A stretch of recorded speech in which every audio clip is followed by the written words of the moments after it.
Speaker,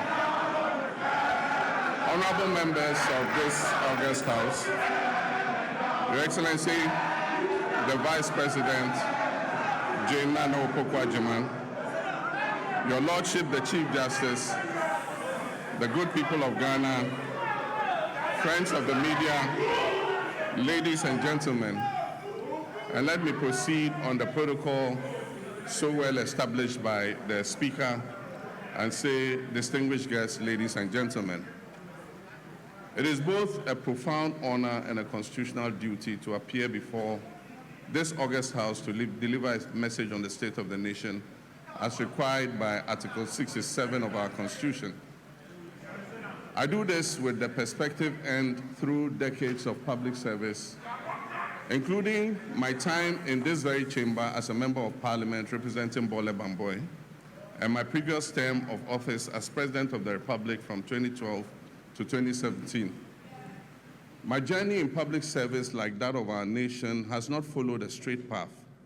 It has been marked by periods of steady progress and then by setbacks and by determined recovery. Mr. Speaker, that pattern of resilience mirrors the national experience of our nation. And today I stand before you to speak to another such defining moment, a moment in which our nation is on the rebound of national renewal and of restored hope. This moment is being shaped by hard choices, institutional resolve, and a renewed commitment to stability and national purpose. Mr. Speaker, in just a few days, on 6th March 2026, our dear nation Ghana will celebrate 69 years of independence on the theme, Building Prosperity, Restoring Hope. This theme is not merely ceremonial, it is the blueprint that guides our administration's vision and actions. It reflects where we have been, it acknowledges the difficulties we have endured, and confidently declares the direction in which we are headed. At the heart of this vision are two complementary and mutually reinforcing agendas. One, the Resetting Ghana agenda, and two, the Accra Reset. The Resetting Ghana agenda is our national commitment to restore economic stability, rebuild public trust in our democracy, strengthen our institutions, and deliver tangible improvements in the lives of ordinary Ghanaians. It is about turning the page on years of mismanagement and confronting our challenges with honesty, and charting a new course anchored in fiscal discipline, transparency, and sustainable development. The Accra Reset, on the other hand, is our continental commitment. It recognizes that Ghana's prosperity cannot be separated from Africa's progress. It calls for a fundamental shift in how African nations relate to one another and to the world, from dependence to self-reliance, from fragmentation to integration, and from reactive postures to strategic leadership. Mr. Speaker, these two agendas are deeply interlinked because we cannot build lasting prosperity at home without contributing to stability and growth across our continent. Equally, we cannot lead effectively on the continental stage if our own house is not in order. Together, these frameworks demonstrate our determination to restore hope, not merely as a promise, but as a lived reality of Ghanaians and Africans alike. As we build on the foundation laid in 2025, the first year of my return to the presidency, we do so with clarity of purpose, unity of action, and confidence in our ability to deliver a future worthy of our people's sacrifice and their aspirations. Mr. Speaker, this moment of national renewal unfolds against the backdrop of a world in profound flux. The global order we once knew is being rapidly reshaped, and the so-called rule-based international system endures only as long as it protects the advantages of those who designed it. Once emerging nations like ours begin to operate within those same rules to rebalance power, the very architects of that order prove willing to relax their commitments. Ghana, like many nations, has learned this hard truth. We cannot respond to this new reality with fragmentation, hesitation, or continued dependence. History has long taught us that resilience and prosperity will not be handed to us. They must be built deliberately through cooperation, self-belief, and strategic alignment.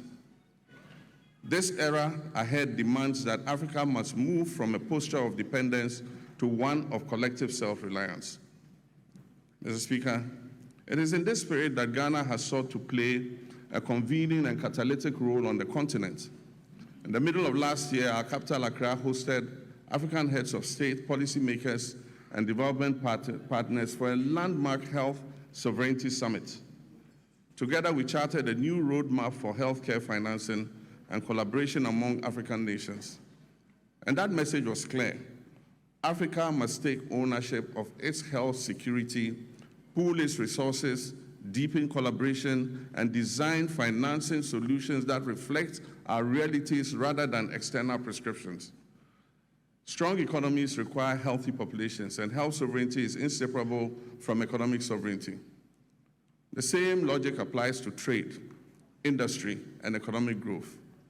Africa's future lies in dismantling our artificial borders, removing bottlenecks that stifle commerce, and fully activating a common market that allows our goods, services, and capital and ideas to move freely across the continent. No single African country, no matter how well endowed, can thrive alone in this new global environment. Rather, when we work together, our combined markets, our youthful populations, our natural resources, and our creativity will constitute one of the greatest economic opportunities of this century. Africa must summon the courage to shape its own destiny, building genuine sovereignty across Africa. The Global South requires a deliberate and disciplined plan, one that begins with unlocking the immense human and creative potential of our young people, strengthening regional value chains to add value to what we produce, mobilizing domestic capital to finance our own development, and speaking with a single, coordinated, and confident voice in global affairs. Mr. Speaker, this is how Africa can move from promise to power, from participation to leadership, and from dependence to self-reliance. The path forward is clear. Africa must rise with confidence, unity, and purpose. And Ghana stands ready not only to rebuild at home, but also to work hand in hand with our African brothers and sisters to shape a future that is defined by shared strength, dignity, and prosperity. Mr. Speaker, we have resolved here in Ghana to operate with our eyes open, to protect our sovereignty, and to design policies that place our people first. We'll continue to engage with the world, but on terms that reflect our interests. We will uphold global norms, but we will not outsource our judgment. And we will build resilience at home so that shifts in external power do not translate into hardship for our citizens. Mr. Speaker, when I last came before this House, I spoke candidly about the depth of the challenges we had inherited across all facets of our nation. Mr. Speaker, nowhere was this national malaise more evident than in the economic sector.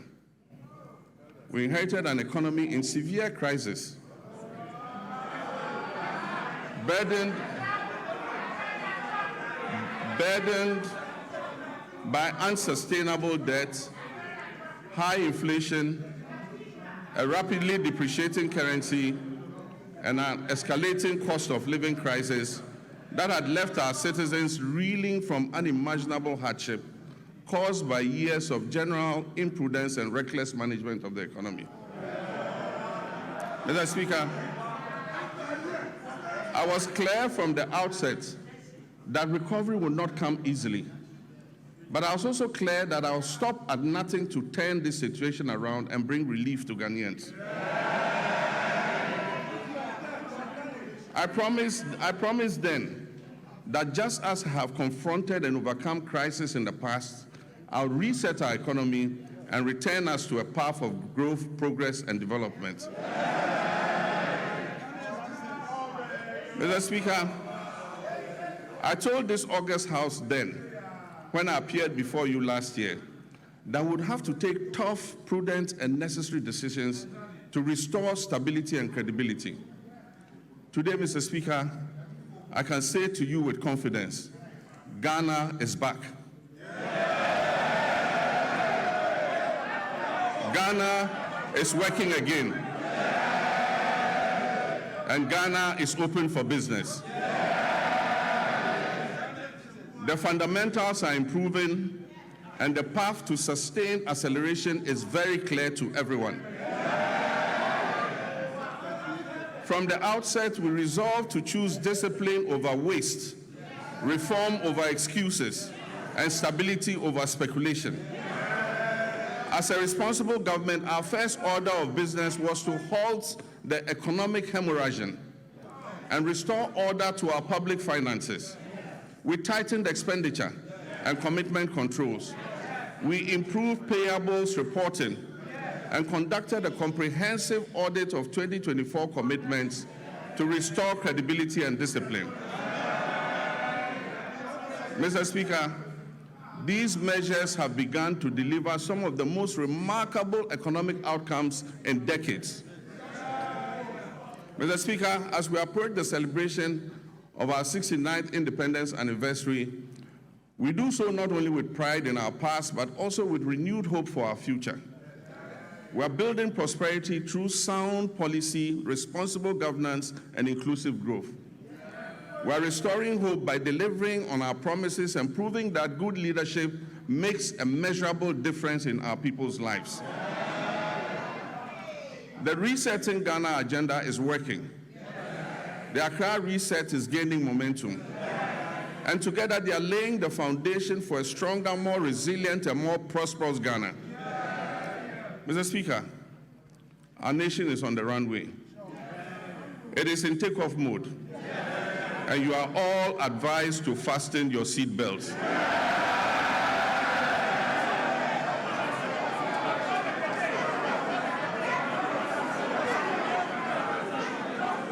Mr. Speaker, the journey continues, and the direction is set, and the hope is real. Our theme today of building prosperity, restoring hope is not merely aspirational. It reflects the tangible transformation we have delivered for the Ghanaian people. Mr. Speaker, our economy has grown significantly.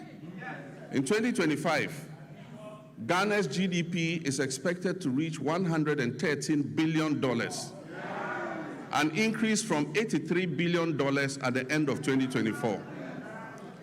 This has placed Ghana among the top 10 largest economies in Africa.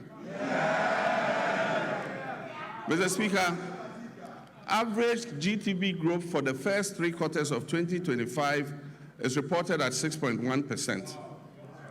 But growth means nothing without discipline. Our primary surplus reached 2.6% of GDP, far exceeding our target of 1.5%. Mr. Speaker, we closed our fiscal deficit at 3.1%, well below the projected 3.8%. Mr. Speaker, this is not prudent governance. It is promise-keeping, and it has benefited households and businesses because we have borrowed less and spent more responsibly. Interest rates have fallen, confidence has returned, private businesses are breathing again. Mr. Speaker, the 19th of December 2022 will go down as one of the darkest days in Ghana's economic history. On that day, Ghana declared its inability to honor its debt obligations. We declared a debt default and placed a moratorium on both domestic and foreign debt repayments. Following this, we entered a protracted and complex debt restructuring process. Ghana's debt became a shackle on our economic progress, dragging our nation down into hardship and despair. Looking at Ghana's restructured debt profile, it is clear that those who negotiated on our behalf were only intent on kicking the can down the road. With the largest debt repayments scheduled, interestingly, between 2025 and 2028. Mr. Speaker, we confronted this crisis with action, not rhetoric. We established sinking funds, we restructured obligations, and we pursued bilateral agreements. Mr. Speaker, the result, public debt fell by 82.1 billion Ghana cedis and took our debt to GDP from 61.8% to 45.3%. Mr. Speaker, this is one of the sharpest reductions of debt in Ghana's history. Mr. Speaker, just this year, after the New Year celebration on January 2nd, when people were still recovering from hangovers, we settled a US 709 million euro bond ahead of schedule. We settled a US dollar 709 million euro bond ahead of schedule, completing the US 1.4 billion in debt service that was meant for 2025. Mr. Speaker, and the world noticed, Fitch, Moody's, and Standard & Poor's all upgraded Ghana's credit ratings, the first triple upgrade in many years. Mr. Speaker, Ghana's credibility is restored. Ghana is rising. The heaviest burden we inherited was the very high inflation rate, which was silently eroding every household's purchasing power. It peaked at 54.1% at the end of 2022, and it declined to 23.5% by the end of 2024. Mr. Speaker, we treated this with urgency. Through fiscal consolidation, currency stabilization, and disciplined monetary policy, inflation fell from 23.5% at the end of 2024 to 3.8%.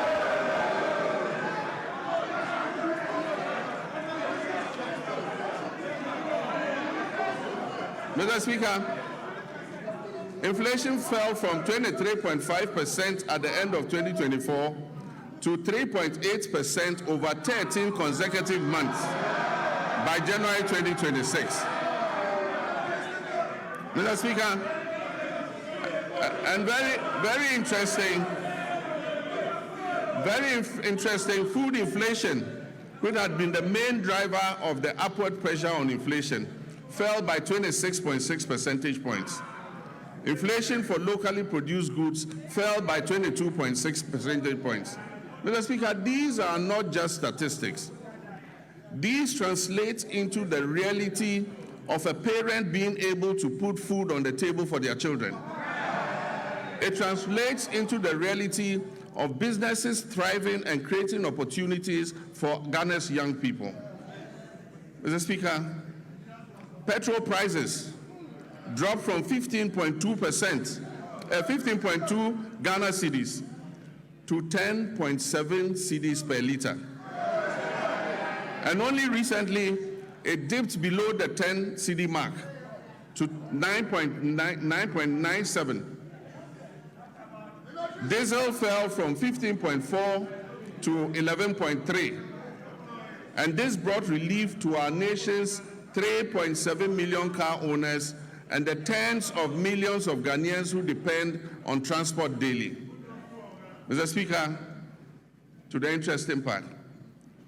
Exchange rate volatility has long been at the heart of hardship in Ghanaian households. We made currency stability a priority, and Mr. Speaker, we have delivered. Mr. Speaker,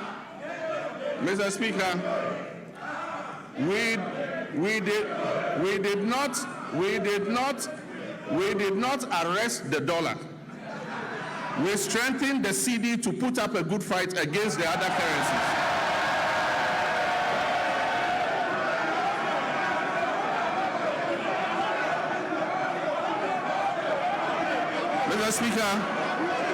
Mr. Speaker, we did not arrest the dollar. We strengthened the cedi to put up a good fight against the other currencies.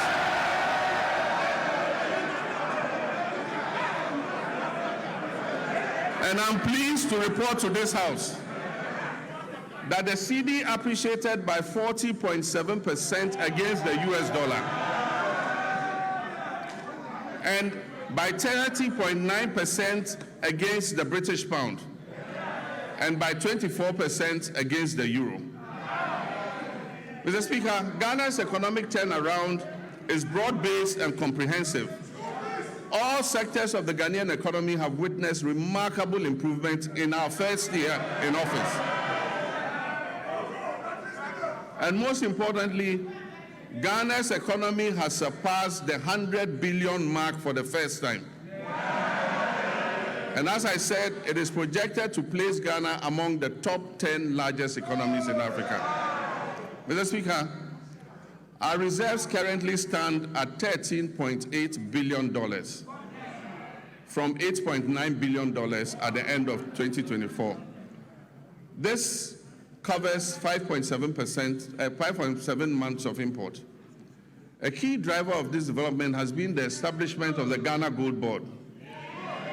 By formalizing gold exports, we have reduced smuggling, we have increased recorded exports in the artisanal and small-scale mining sector from 63.6 tons to 103 tons. And we've channeled that foreign exchange into our economy. Mr. Speaker, when the cedi stabilizes, imported inflation falls, businesses can plan better, and household incomes improve. Mr. Speaker, as global uncertainty grows, it is necessary for us to reduce our country's exposure to external shocks, break the cycle of economic downturns, and safeguard our macroeconomic stability. Just last Wednesday, 25th February 2026, the Minister for Finance presented the Ghana Accelerated National Reserve Accumulation Policy to this House.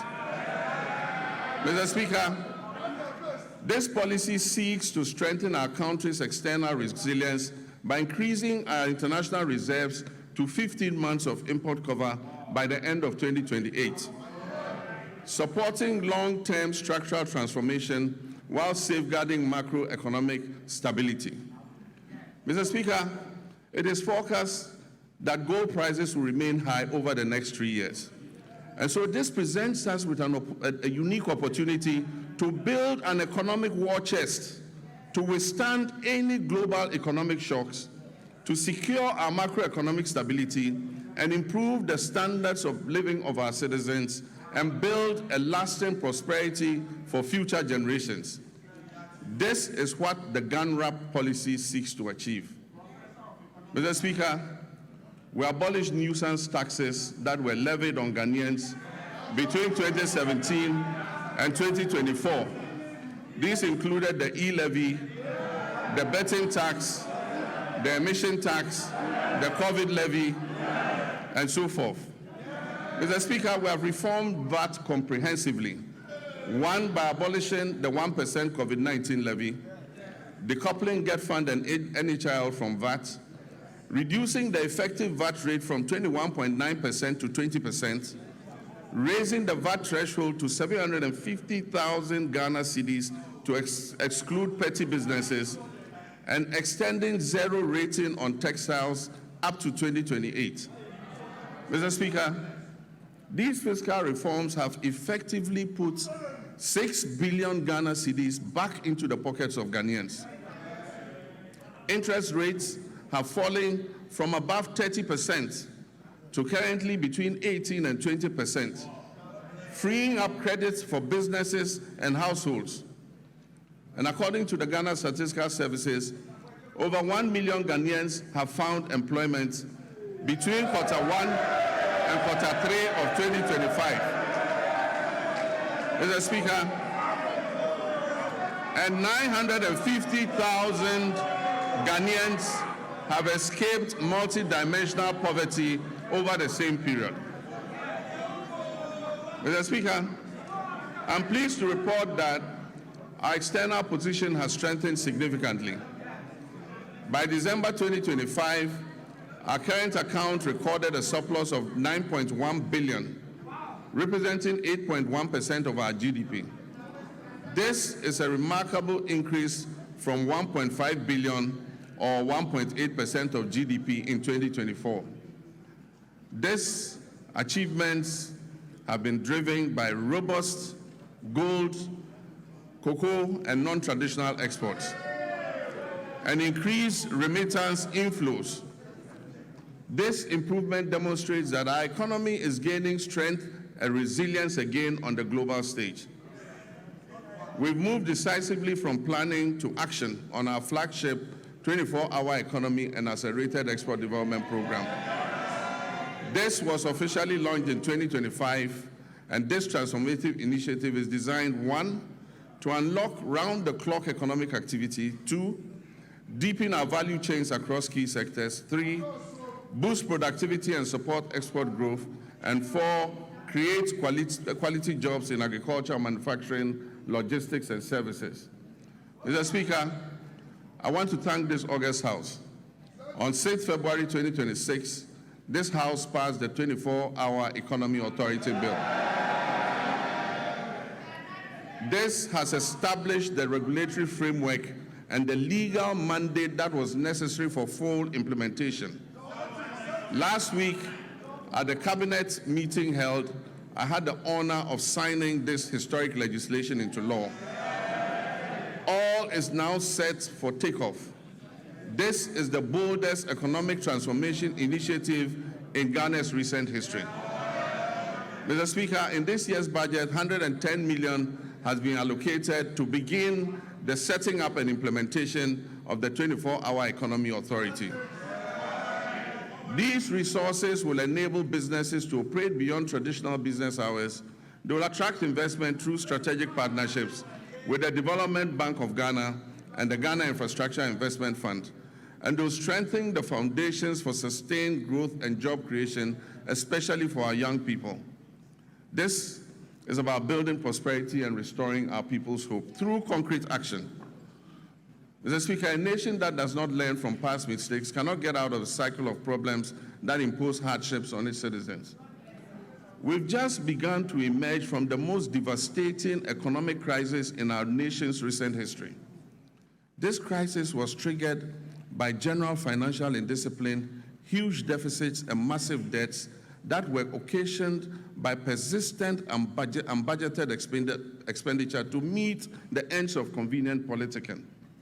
In the last week, we have had to take the painful but necessary decision to revise the producer price of cocoa to achieve competitive pricing and resolve the acute liquidity challenges in the sector. Mr. Speaker, failure to do this as others did and left a debt of 32 billion for this government to pay. Failure to do this would have meant borrowing billions in borrowed funds. Mr. Speaker, this unplanned expenditure would have taken us right back to the very devastating economic problem we have only recently begun to escape. So, Mr. Speaker, while fully understanding the concerns and protests of our farmers, I can firmly assure them that the reforms announced by government will see a total transformation of the cocoa sector. And it will guarantee them a fair and transparent price that enables them to meet the cost of producing the commodity and making decent margins. Mr. Speaker, the difference between economic hardship and avoiding the same is the exercise of sound economic judgment. And I'm determined to take decisions that ensure our collective well-being and avoid the suffering of all our citizens. These are difficult decisions to take, but Mr. Speaker, I had to take them. Mr. Speaker, we are bringing legislation to this House to tighten our procurement processes by banning sole source contracts, except in exceptional circumstances. We'll also bring legislation to this House to make it mandatory to seek Parliament's prior approval before any government asset or property is leased out or sold.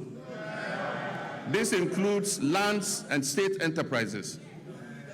Mr. Speaker, last Tuesday, I caused the Minister of Finance to lay before this House the Value for Money Office Bill.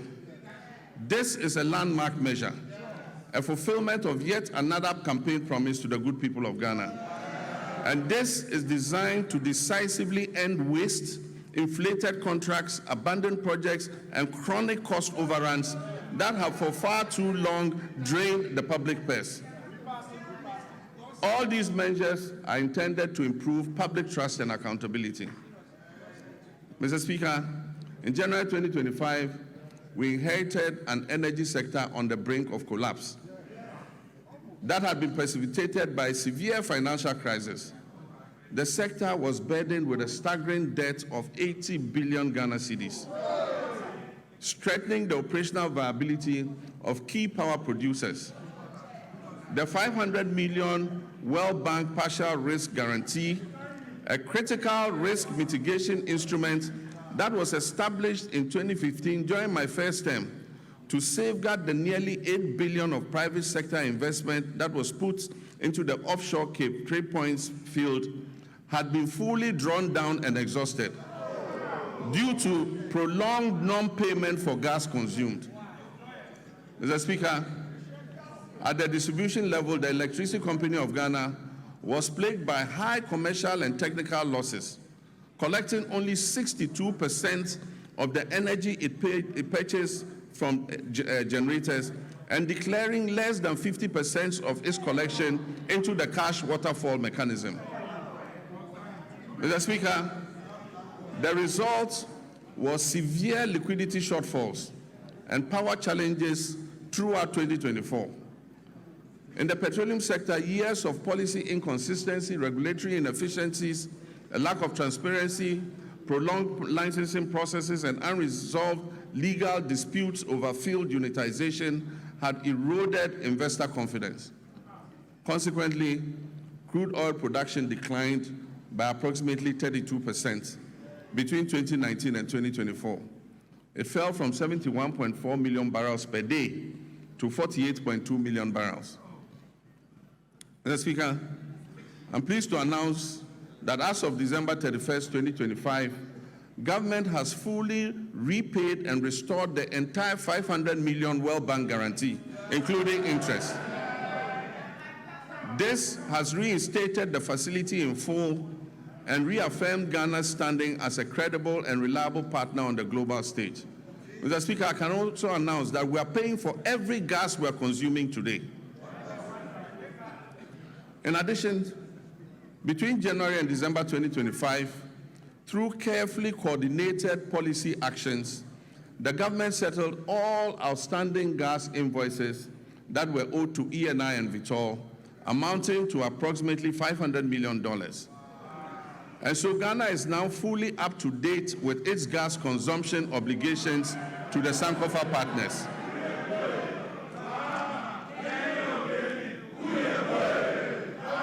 And I'm pleased to announce that the 2026 budget has made adequate provision to ensure timely payments for all liquid natural gas that we consume going forward. Mr. Speaker, to ensure equity and fairness, the government has also held constructive engagements with Tullow Oil and the Jubilee Field partners, and we've reached a comprehensive roadmap to guarantee full payments for all gas that is consumed. This approach supports reliable nationwide electricity generation and accelerates industrial growth. Engagement with upstream partners has resulted in increased gas production, guided by a clear national vision to rapidly scale up domestic gas supply and reduce reliance on expensive liquid fuels. Mr. Speaker, beyond clearing inherited arrears, a robust framework has also been established to strengthen and monitor implementation of the cash waterfall mechanism. Another major milestone was the operationalization of the ECG's single holding account, which is overseen jointly by the Ministry of Energy and Green Transitions and the PURC. This intervention has significantly reduced revenue leakages, and it has enhanced ECG's capacity to meet its payment obligations. To address the high cost of power, the government has successfully renegotiated existing power purchase agreements. Engagement with the 9 independent power producers have resulted in a 250 million immediate savings and 1.1 billion of legacy debt restructured for payments between the period 2026 and 2028. These revised agreements will be submitted to Cabinet, and I'm pleased to inform you, Mr. Speaker, will be brought here to Parliament for ratification. Mr. Speaker,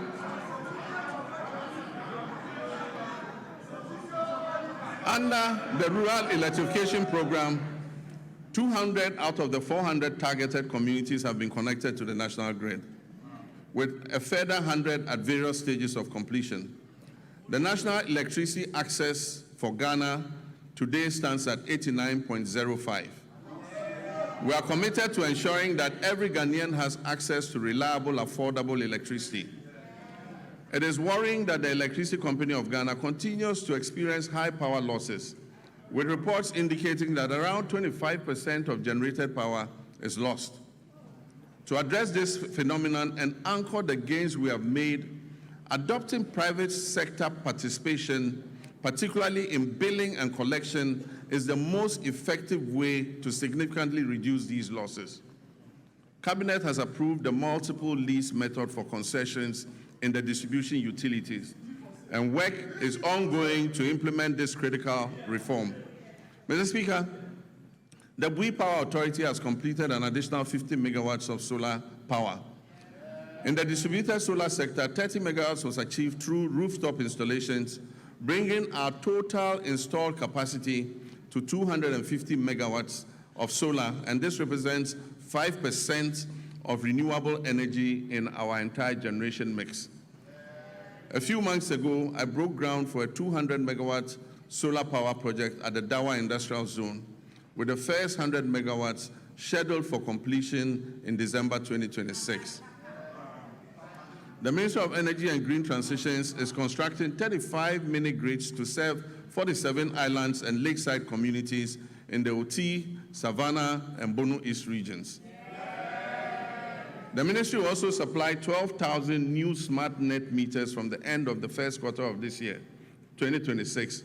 And under the off-grid solar home system for public institutions, delivery of materials for the first phase of 350 systems has commenced.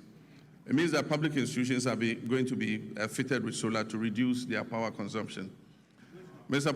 Speaker, as part of the last mile electrification effort to achieve 99.98% universal access by 2030, the ministry has mainstreamed mini-grids into the National Electrification Scheme.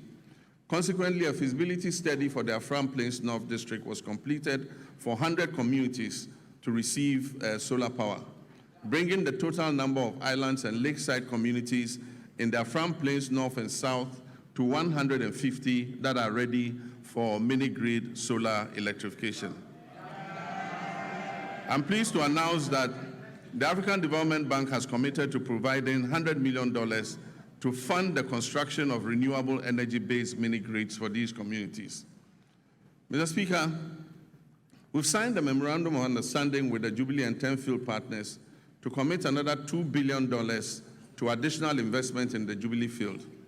This will include drilling up to 20 new wells, the first wells being drilled in more than 9 years.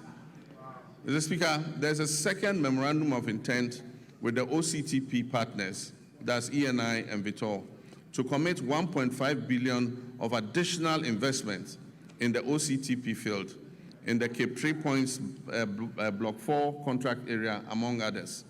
This agreement will significantly increase Ghana's oil and gas production, thereby enhancing energy security, domestic demand, and infrastructure development.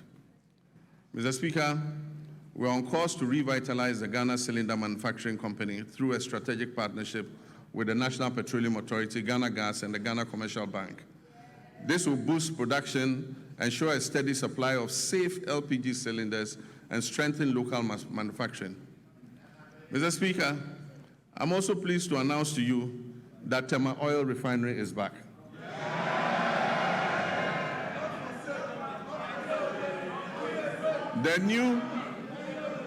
The new management of the refinery has successfully completed extensive turnaround maintenance. And I'm pleased to inform you that this August House that for the first time since 2018, the refinery has commenced processing of crude oil into petroleum products again. So, Mr. Speaker, let me assure our countrymen and women that the energy sector reforms continue unabated. I remain fully committed to turning around the sector, strengthening its foundations, and ensuring reliable, affordable, and sustainable energy security for our nation. Mr. Speaker, agriculture remains central to our national renewal. Since January 2025, this administration has embarked on a decisive reset of Ghana's agricultural sector under our Agriculture for Economic Transformation agenda, with the Feed Ghana program serving as the flagship vehicle for implementation. Our objective is clear: to restore food sovereignty, stabilize food prices, reduce import dependence, increase decent jobs, especially for youth, and reposition agric as a strategic growth sector under our 24-hour economy policy.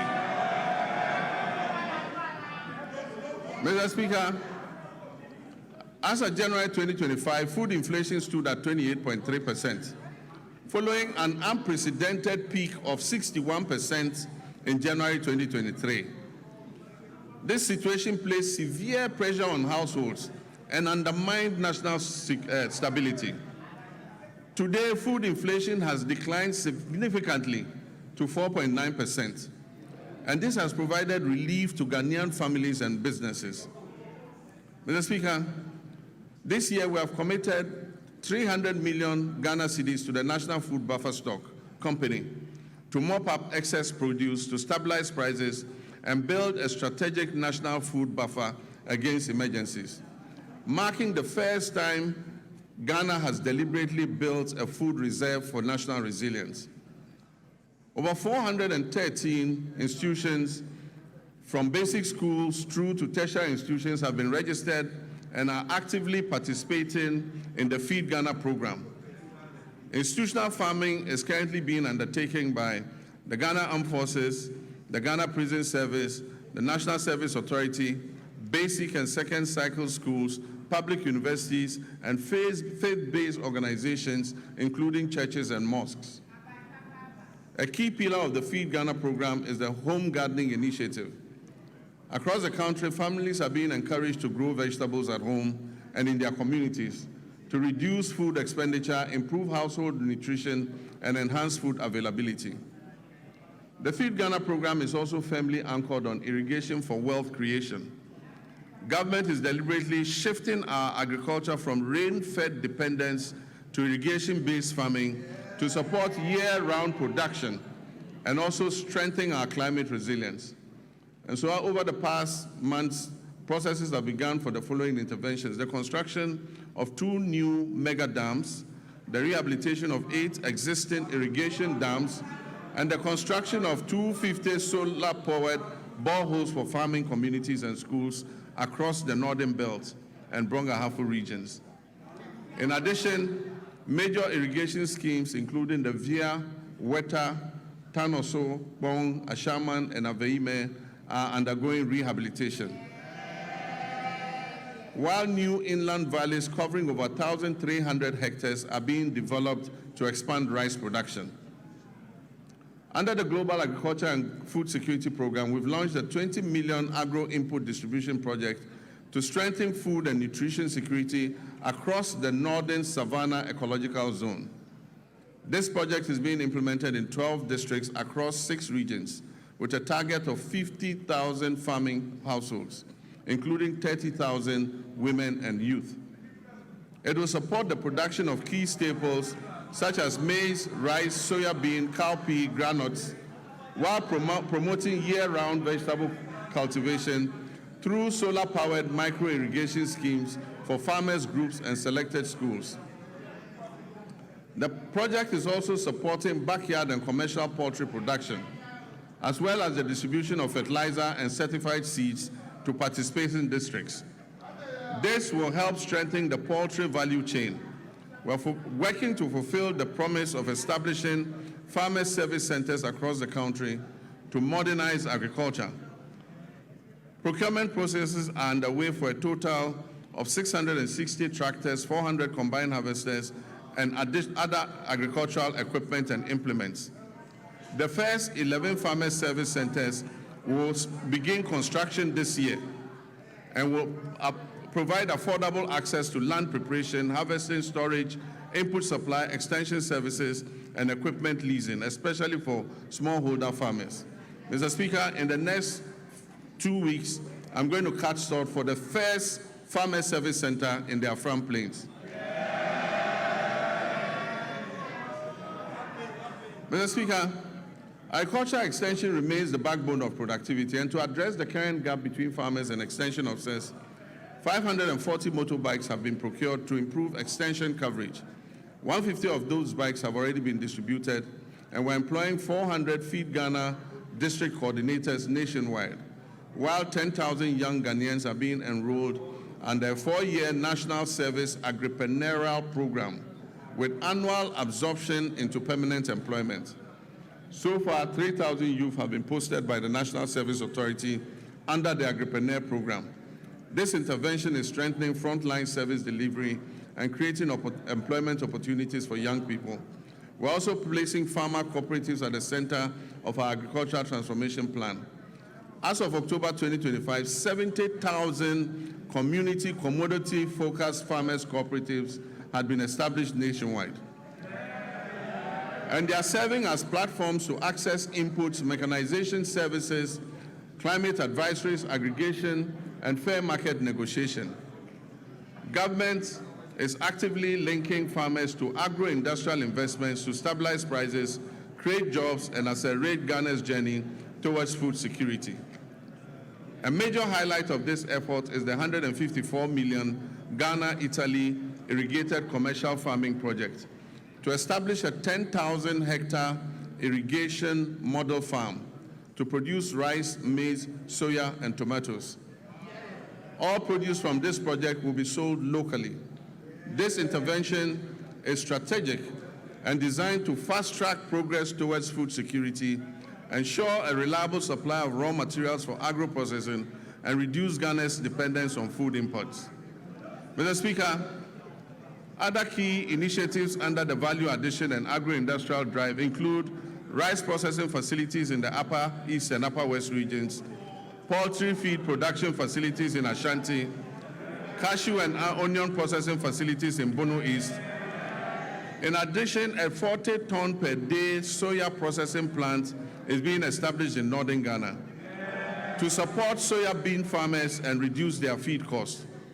The share industry is also being revived through secured export contracts and measures to protect raw material supplies. Mr. Speaker, to reduce Ghana's 300 to 400 million annual poultry import bill, Ghana has launched a comprehensive poultry farm-to-table project. These comprise 50 anchor or commercial farmers producing 4 million birds, 500 SMEs producing 3 million birds, and a small-scale Nkokon Kete backyard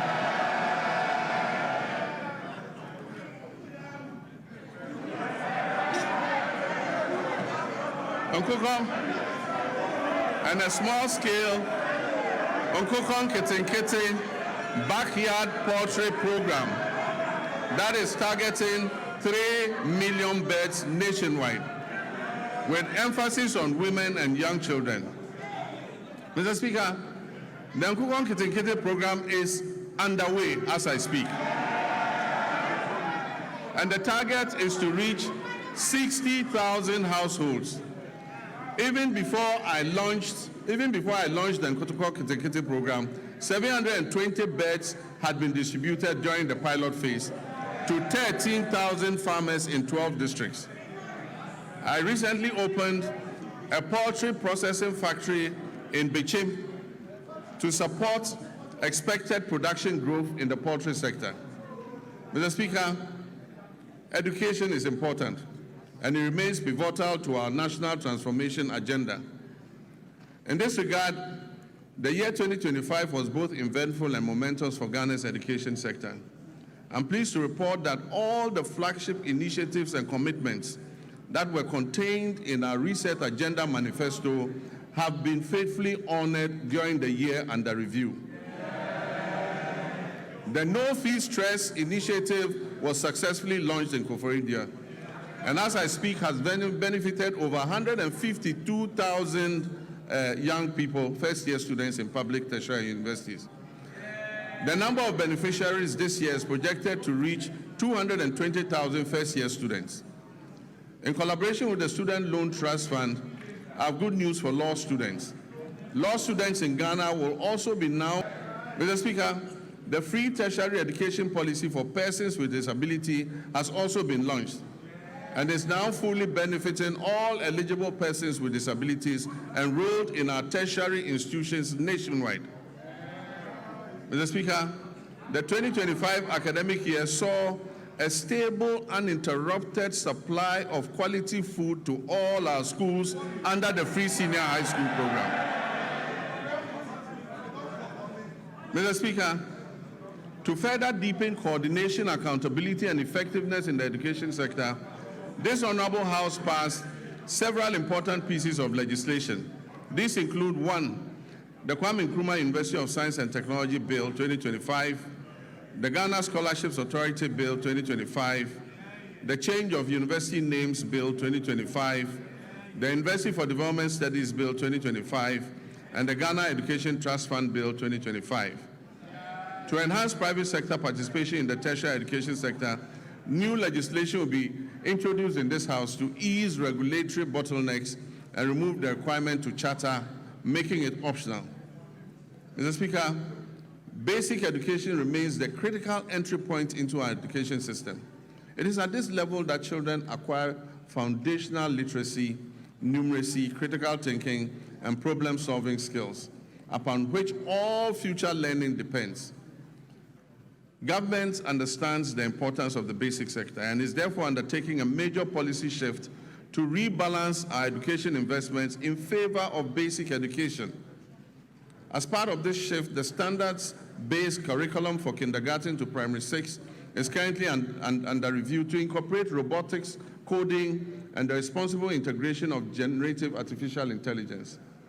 Additionally, as part of the ongoing curriculum review, artificial intelligence education will be introduced at an age appropriate and developmentally sensitive, with a strong emphasis on ethical use, digital responsibility, critical thinking, and human values.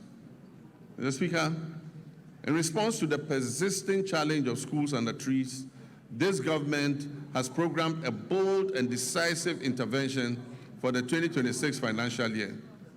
This includes the construction of 200 kindergarten blocks, 200 new primary school blocks, 200 new junior high schools nationwide.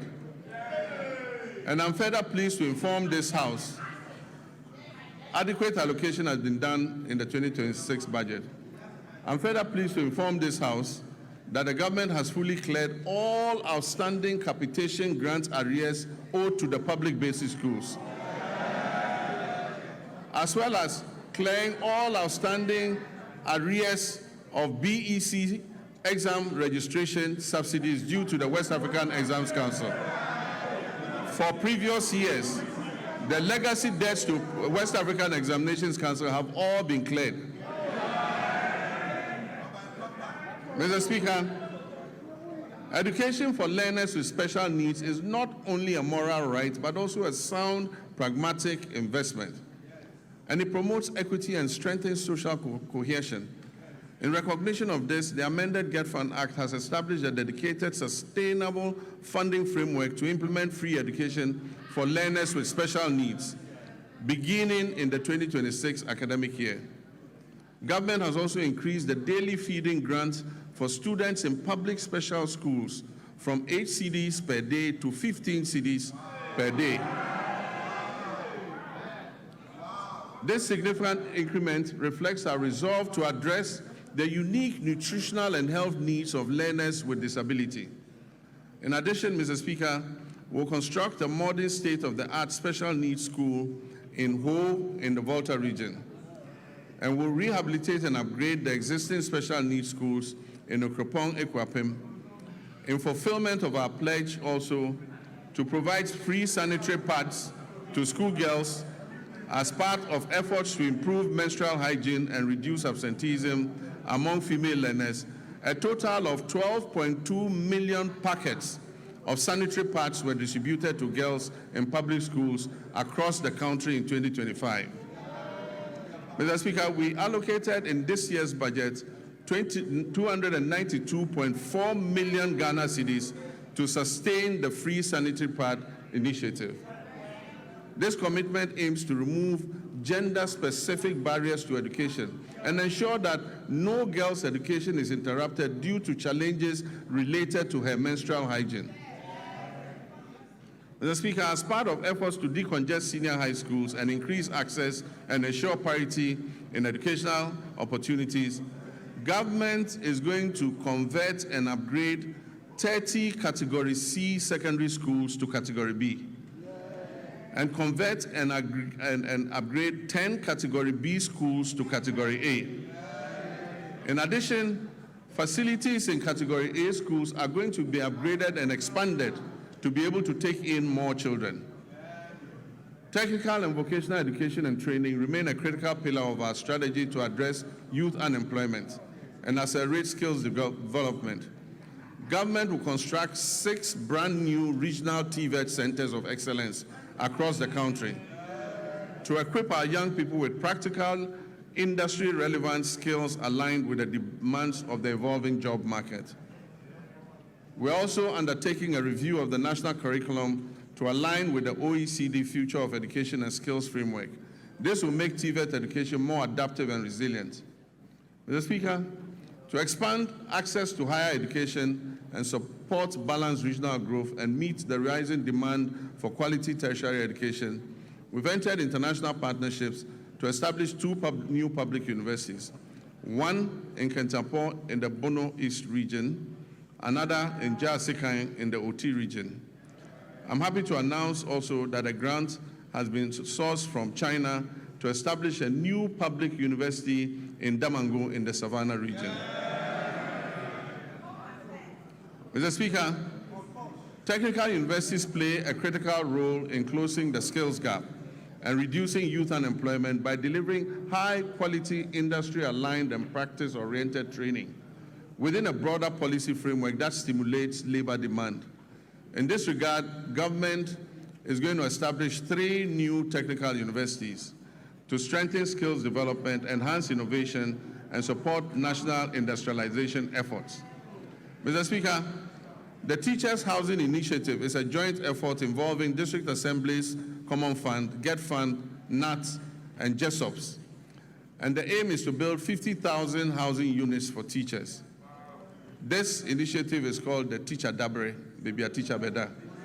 This partnership demonstrates our collective dedication to enhancing teachers' living conditions and boosting the retention of teachers, especially in rural and remote areas, and ensuring that teachers can live, work, and retire with dignity and security.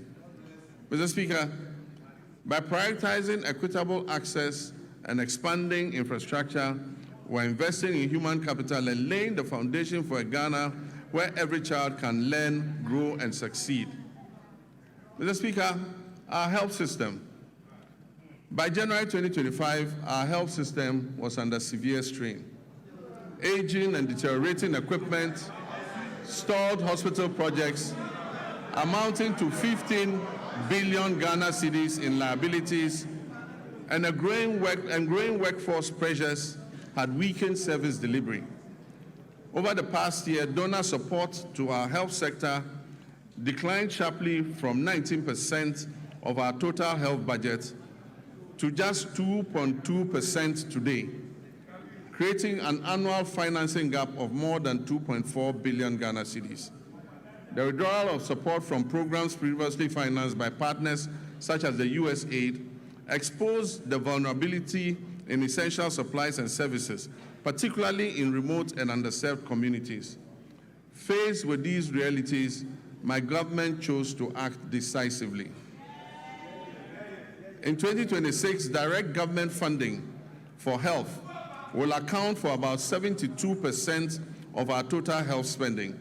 This is up from 56.8% in 2023. Core health allocations have risen to GHS 23.3 billion, and with national health insurance resources included, total health financing now stands at 34.7 billion Ghana cedis. This reflects our clear commitment to domestic financing and health sovereignty. At the same time, we have faced the growing burden of non-communicable diseases. Today, non-communicable diseases account for over 40% of all deaths in Ghana and remain a major cause of household poverty.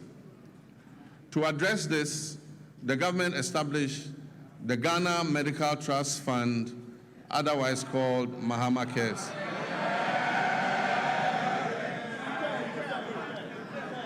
Mr. Speaker, this is the first nationwide financing mechanism dedicated to chronic and non-communicable diseases.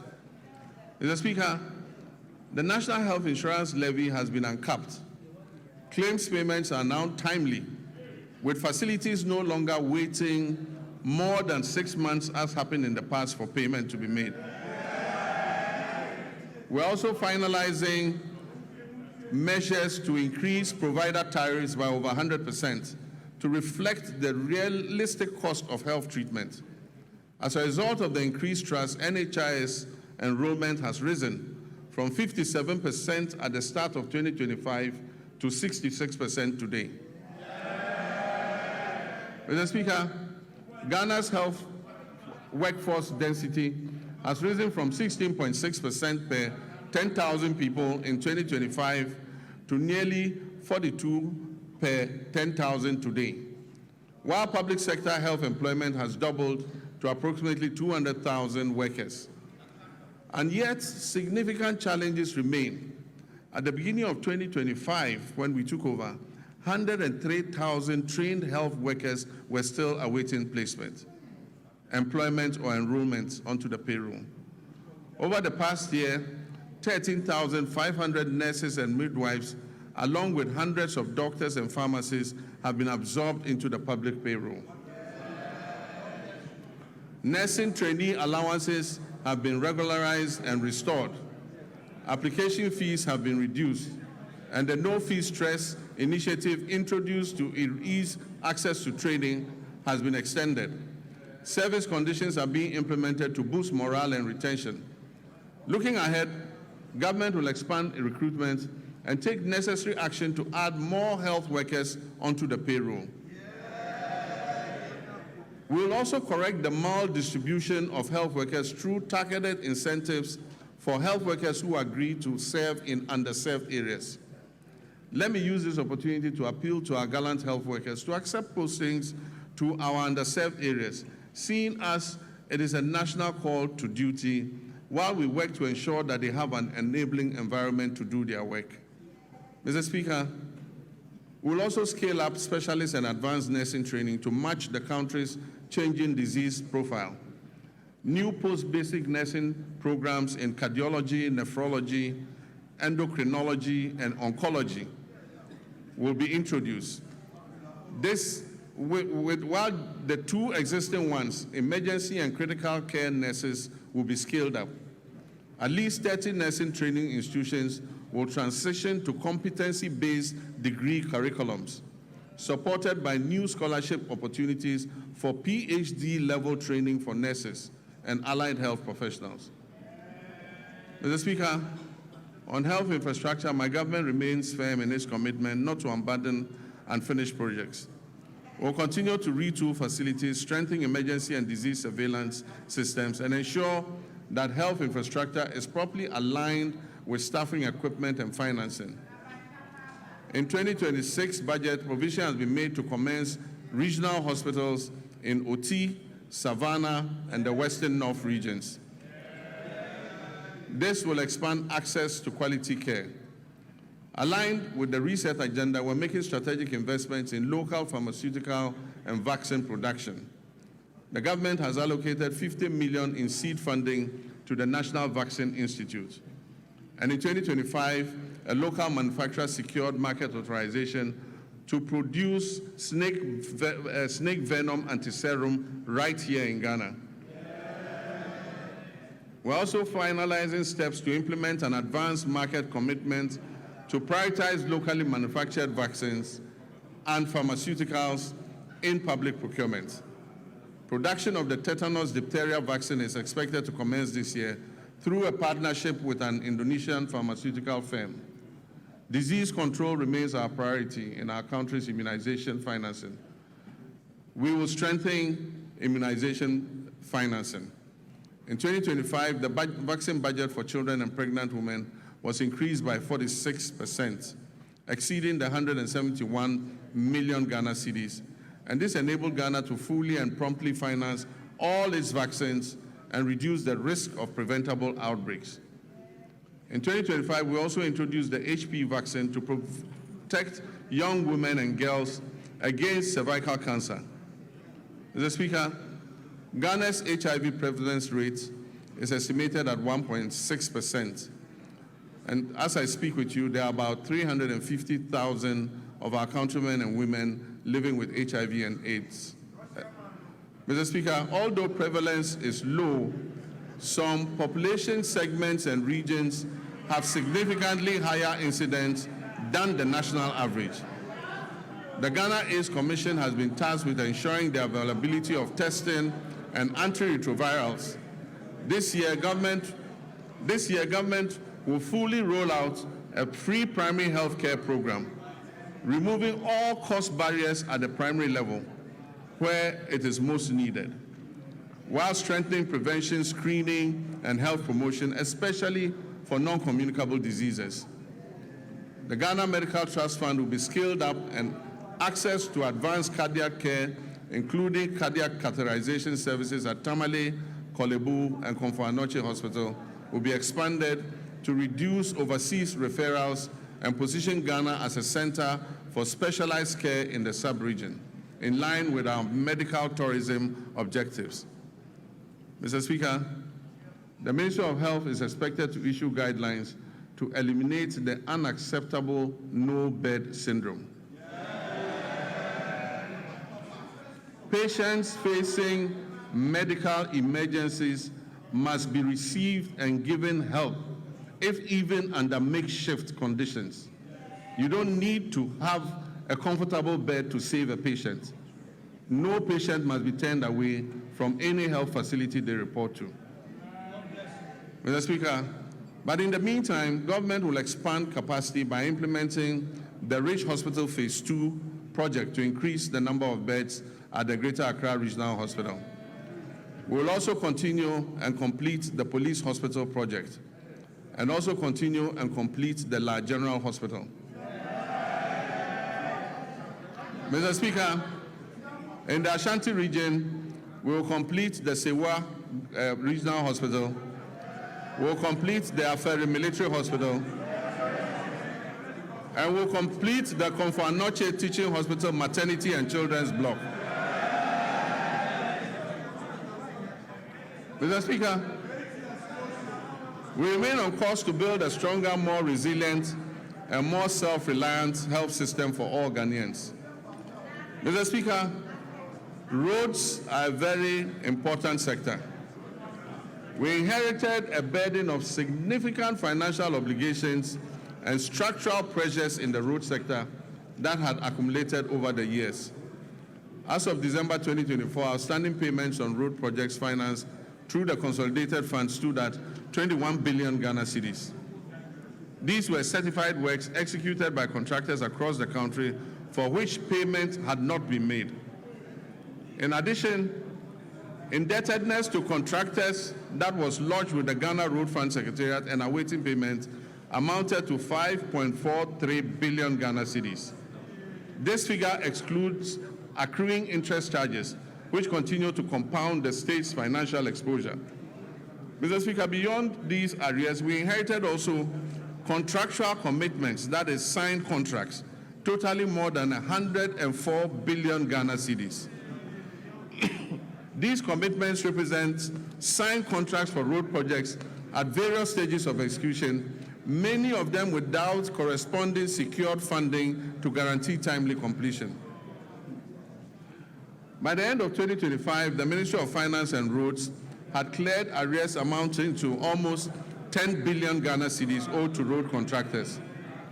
And we are steadily continuing to reduce the road sector debts. Mr. Speaker, the famous Big Push infrastructure program. This is my vision for a national infrastructure drive to restore critical national infrastructure. Naturally, the bulk of the money is dedicated to the road sector. We want to open economic corridors, create jobs, and reduce the cost of doing business. Mr. Speaker, as I speak to you, work has started on 50 major road projects that cover a distance of 1,144 kilometers. The total estimated cost of these projects is 50 billion Ghana cedis. Meanwhile, government is also completing 23 projects that were awarded by the previous administration but were not paid for. These projects amount to another 573 kilometers and are estimated to cost 15 billion cedis. So if you add that to the 1,500, it means about 2,000 kilometers of roads are currently undergoing rehabilitation as I speak. This is the biggest major investment in our road sector in the history of Ghana.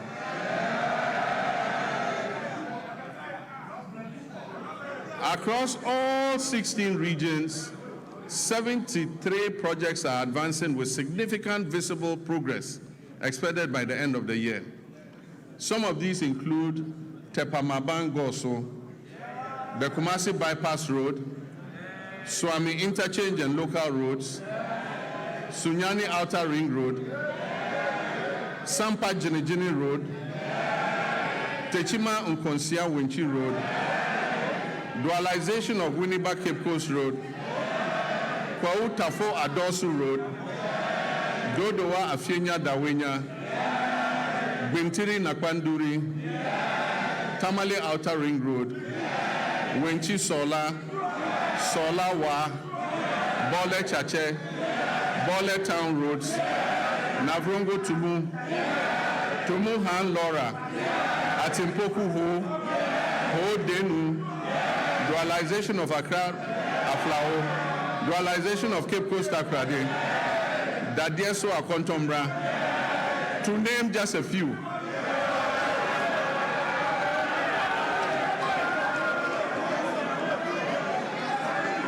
Mr. Speaker,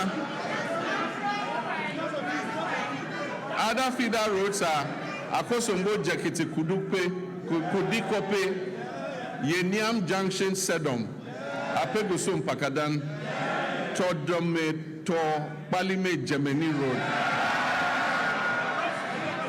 Indeed, there are many others too numerous to mention. And as I said at the launch of the Big Push program, the whole of Ghana is going to become a construction site.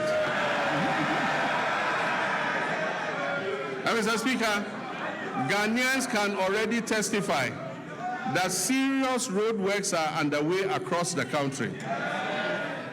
Mr. Speaker, the Accra-Kumasi Expressway will be a 198.7 kilometer, 6-lane high-speed motorway.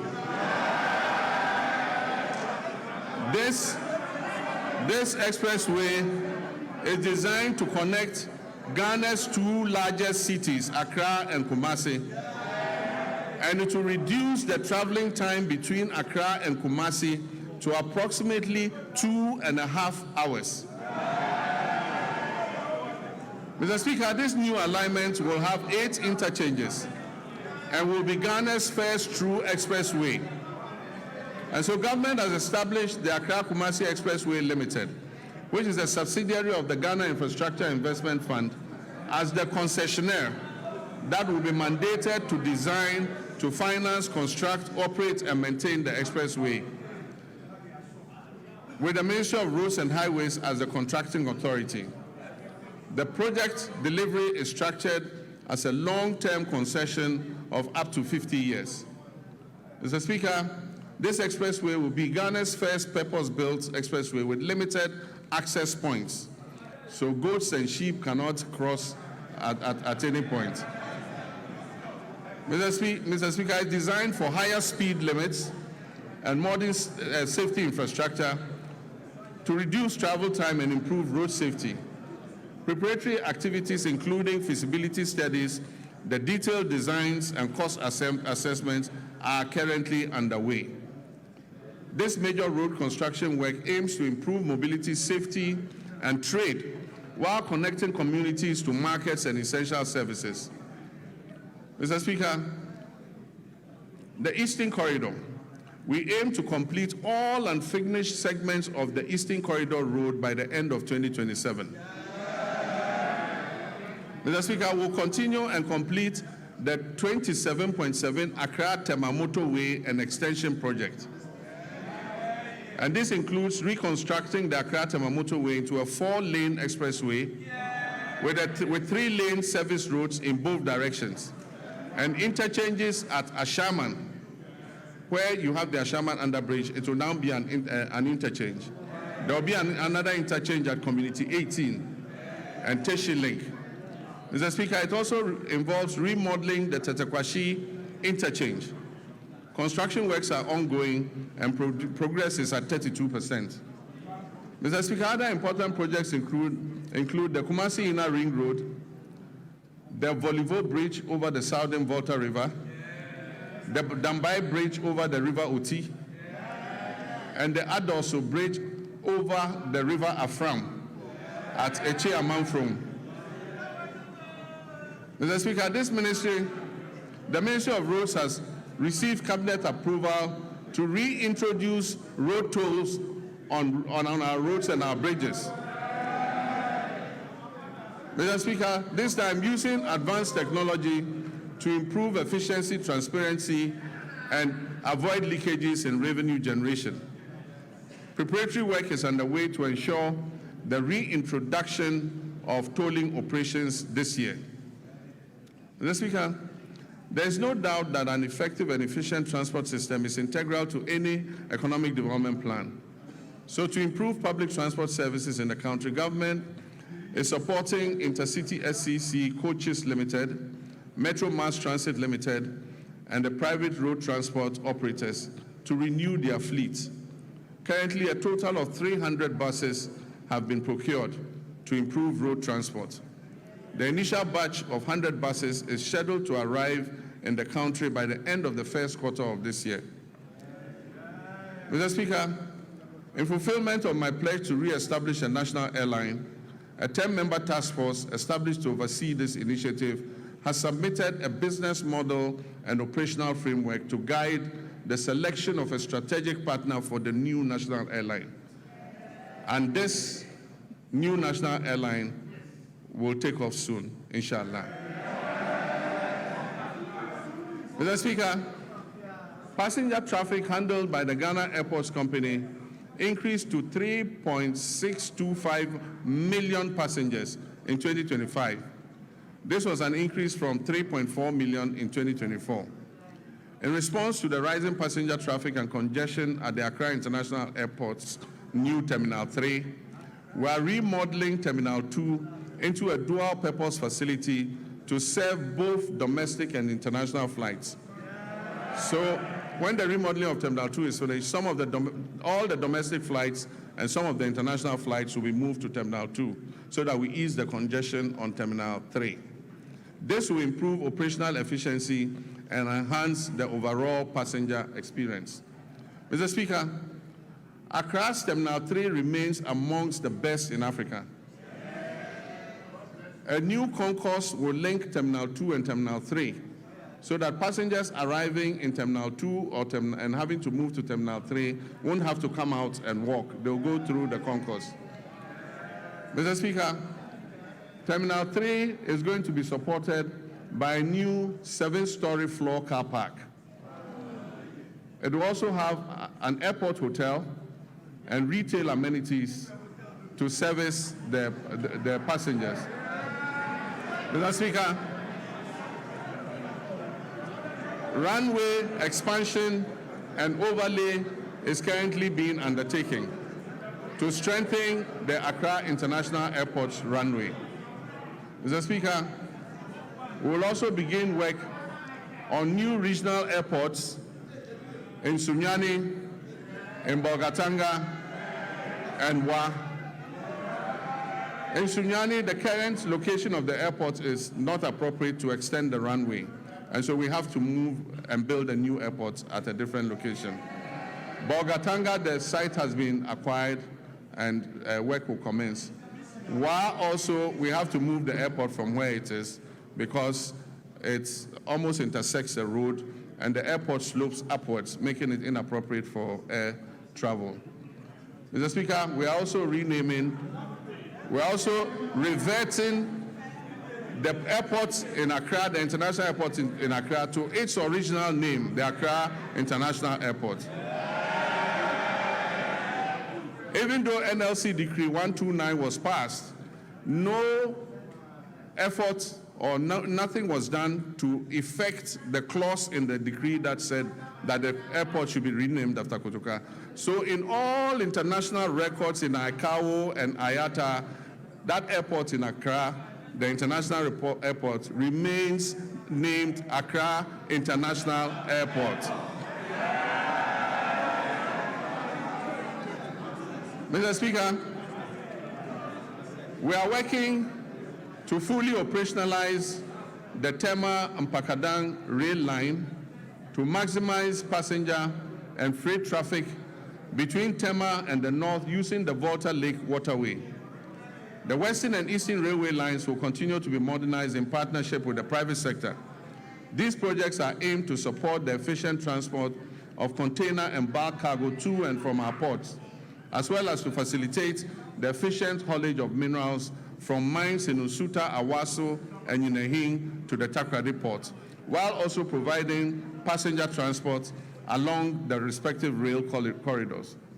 Mr. Speaker, as part of the 24-hour economy initiative, a new 24-hour operation has started at Tema Port, allowing access to port services around the clock. This development enables importers to clear their goods at any time, significantly easing congestion at the terminals like the transit terminals, the reefer terminal, and the Golden Jubilee terminal. The initiative brings together customs, banking, and other relevant agencies to enhance efficiency, low transaction costs, and boost Ghana's competitiveness as a major trade hub. Cabinet has reviewed the designs and feasibility study for the Keita Port and directed the Ghana Ports and Harbours Authority to present an action plan and a roadmap for the realization of the project at the earliest possible time. Mr. Speaker, the Driver and Vehicle Licensing Authority, as part of its expansion efforts, has established a new operational office at Adenta Bus Terminal in Accra. If you need any service in the night from DVLA, go to Adenta. There's an office open there day and night. Mr. Speaker, this modern facility operates around the clock, providing continuous service to improve accessibility and convenience for our motorists in Adenta municipality and the whole general Accra area.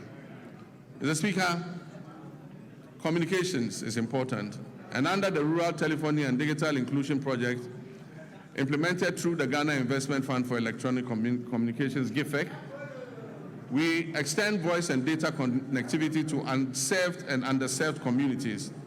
We've targeted the construction of 2,016 cell sites all over underserved and unserved communities. 1,561 of these 2,016 cell sites have been constructed, and of this number, 1,144 have been activated. Work is ongoing to activate the remaining 417 sites. Preparations are also well underway to commence construction of the remaining 455 sites. Mr. Speaker, under the School Connectivity Initiative, Over 62,000 digital resources have been uploaded to the Ghana Knowledge and Skills Bank, enabling seamless access across multiple devices, from PCs to laptops to tablets and smartphones, for more than 600,000 users, including teachers, students, and researchers. Mr. Speaker, as part of the government's research agenda to ensure Ghanaian youth acquire essential digital skills for the modern global economy, I launched the 1 Million Coders program in March 2025. This initiative aimed to train 1 million Ghanaians in key digital areas, including data analytics, data protection, cybersecurity, the metaverse, and artificial intelligence over 4 years. Phase 1 of the program, that is the pilot phase, saw hundreds of trainees complete their training programs in person across 4 training centers that were established in Accra, Kumasi, Sunyani, and Bolgatanga. Mr. Speaker, phase 2, which will include virtual sessions, is set to commence this year, with expanded training centers and an increased number of beneficiaries. We project that 400,000 young Ghanaians will be trained this year, and this will build up to the numbers approaching 1 million. Mr. Speaker, the fight against corruption has remained a defining priority of my government and represents a central pillar of our commitment to good governance and accountability and the prudent management of public resources.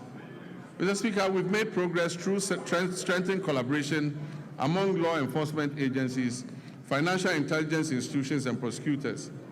These efforts have led to initiation of criminal proceedings and asset forfeiture proceedings against some individuals and entities implicated in financial crimes against the state. But yes, I agree with the sentiments of Ghanaians that we must press harder on this accelerator.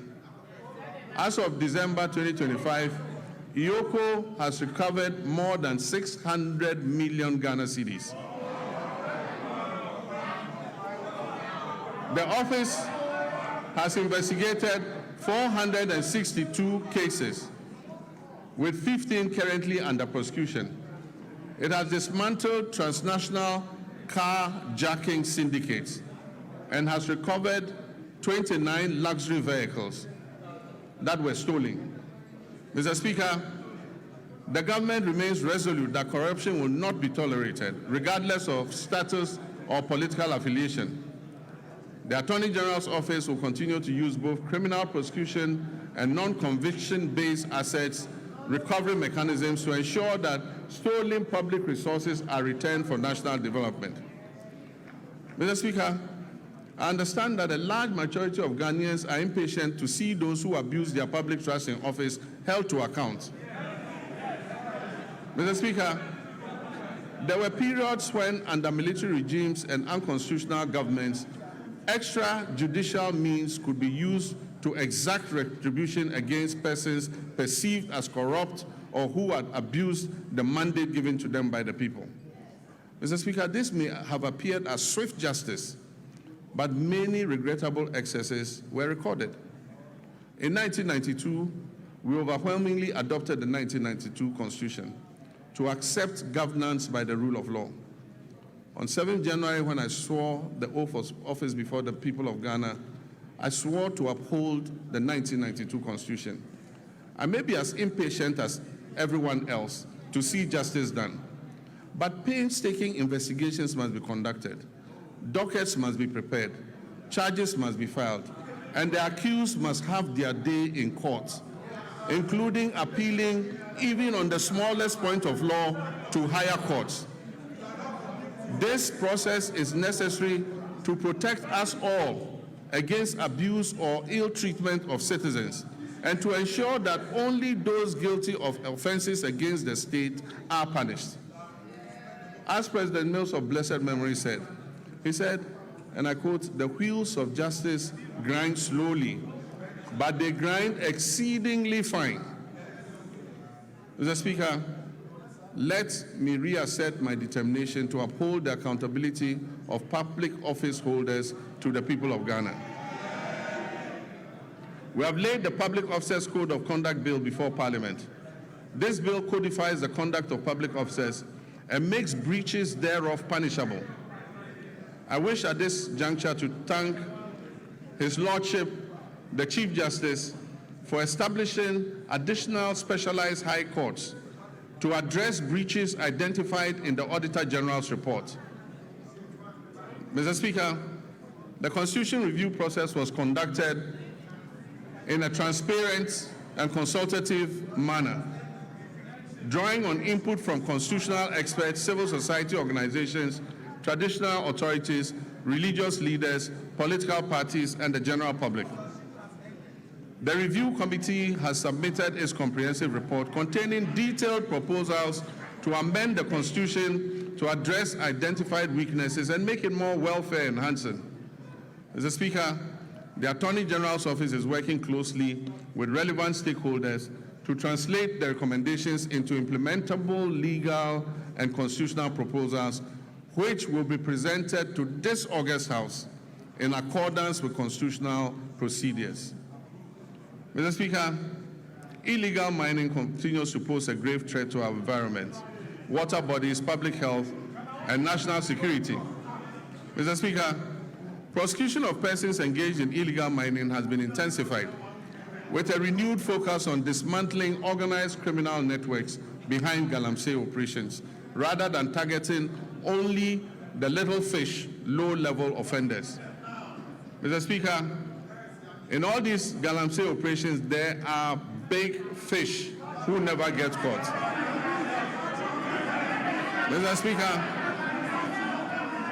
in total, over 114 case dockets involving hundreds of accused persons are pending in various courts across the country, particularly in towns and villages that are prone to illegal mining.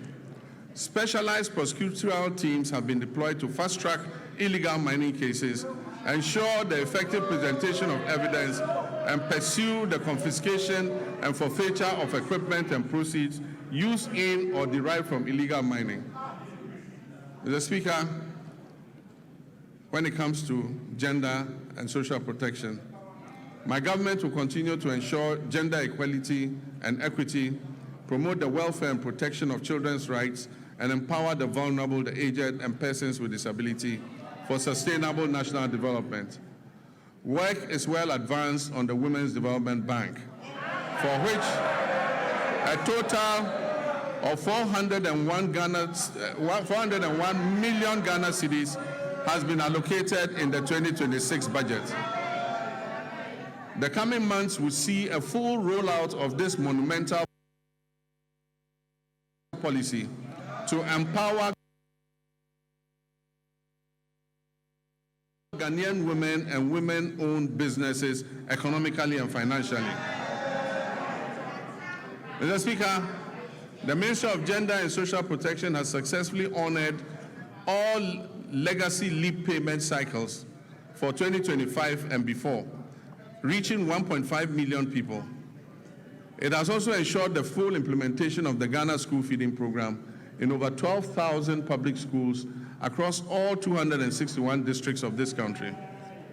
Mr. Speaker, the number of beneficiary pupils under the school feeding program has increased from 3,801,491 for the 2023-2024 academic year to 4,231,059 for the 2024-25 academic year.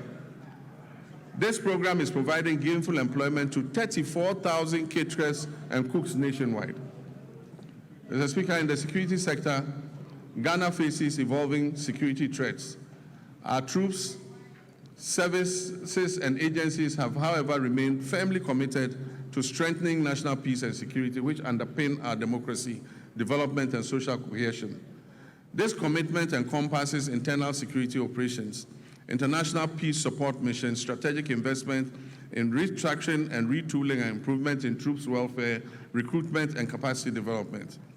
Mr. Speaker, two recent incidents are evidence of the increasing dangers we face as a nation. The killing of 8 of our compatriots who had gone to a neighboring country to purchase tomatoes And just yesterday, an attack on Ghanaian fishermen in our waters by pirates reinforced the need for us to retool and adequately equip our security services.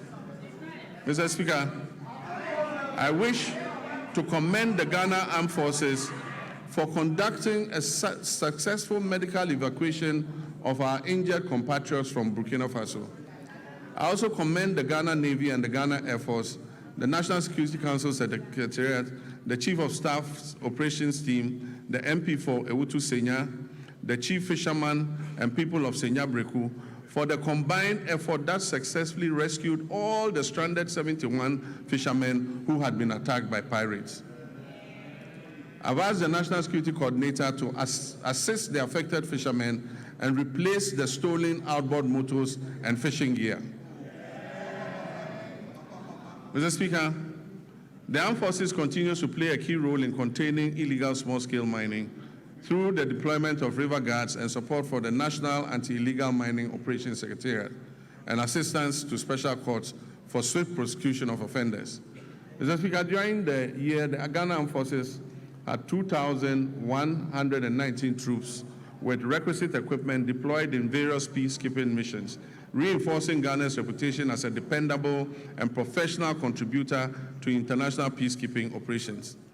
While Ghana continues to maintain an enviable reputation in international peacekeeping, we must note that many of these peacekeeping theaters where we have operated are winding down due to reduced budgets for UN peace support operations.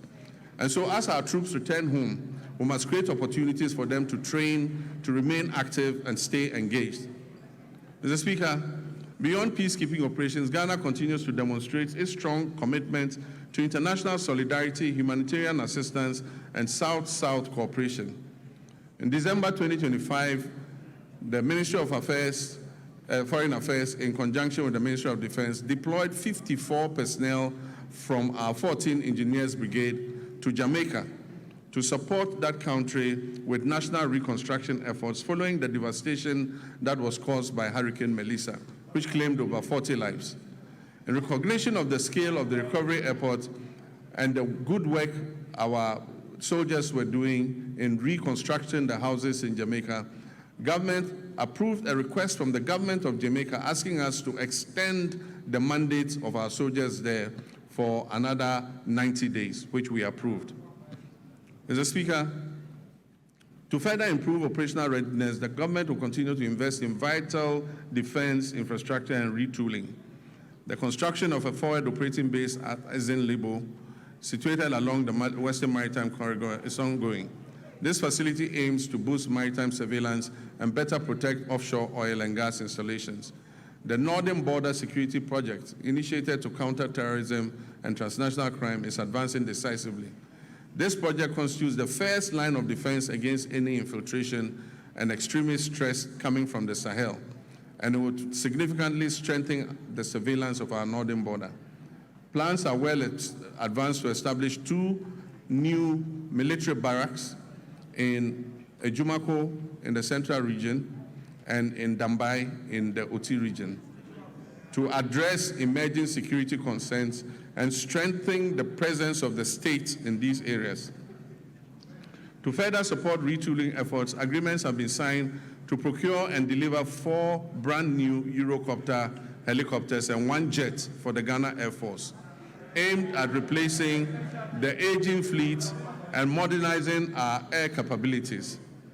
The Ghana Armed Forces is carrying out a thorough overhaul of previously grounded aircraft, which involves replacing essential components and bringing them back into service. This aims to quickly restore their operational readiness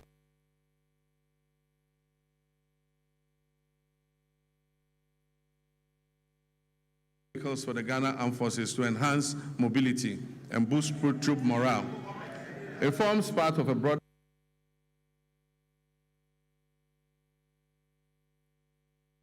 underway to acquire 2 brand new offshore patrol vessels, armored personnel carriers, protective gear, ammunition, vehicles, and strategic drones and advanced communication systems to enhance the operational capability of the Army, Navy, and Air Force. We will also continue to prioritize human capital development within the armed forces. A progressive recruitment drive to increase the strength of the Ghana Armed Forces by 12,000 personnel over 4 years to support expansion and operational demands is ongoing. In line with the government's reset agenda, the recruitment process has been decentralized to regional capitals, with selected recruits reporting directly from their regions to training schools, marking a significant shift from the previous Accra-centered system. Mr. Speaker, on a very solemn note, I wish to express my condolences to the families of 6 of our young daughters who died during the stampede at the LWAC Stadium. May their memory be blessed and may they rest in perfect peace. Mr. Speaker, following the revised gratuity regime that was introduced in 2020 under the stewardship of Honorable Nitiwu, extending service by 5 years, under Constitutional Instrument 129, arrears have accumulated. Nitiwu is my friend, don't worry. Arrears have accumulated, Mr. Speaker, because no budgetary provision was made over the 4 years that followed.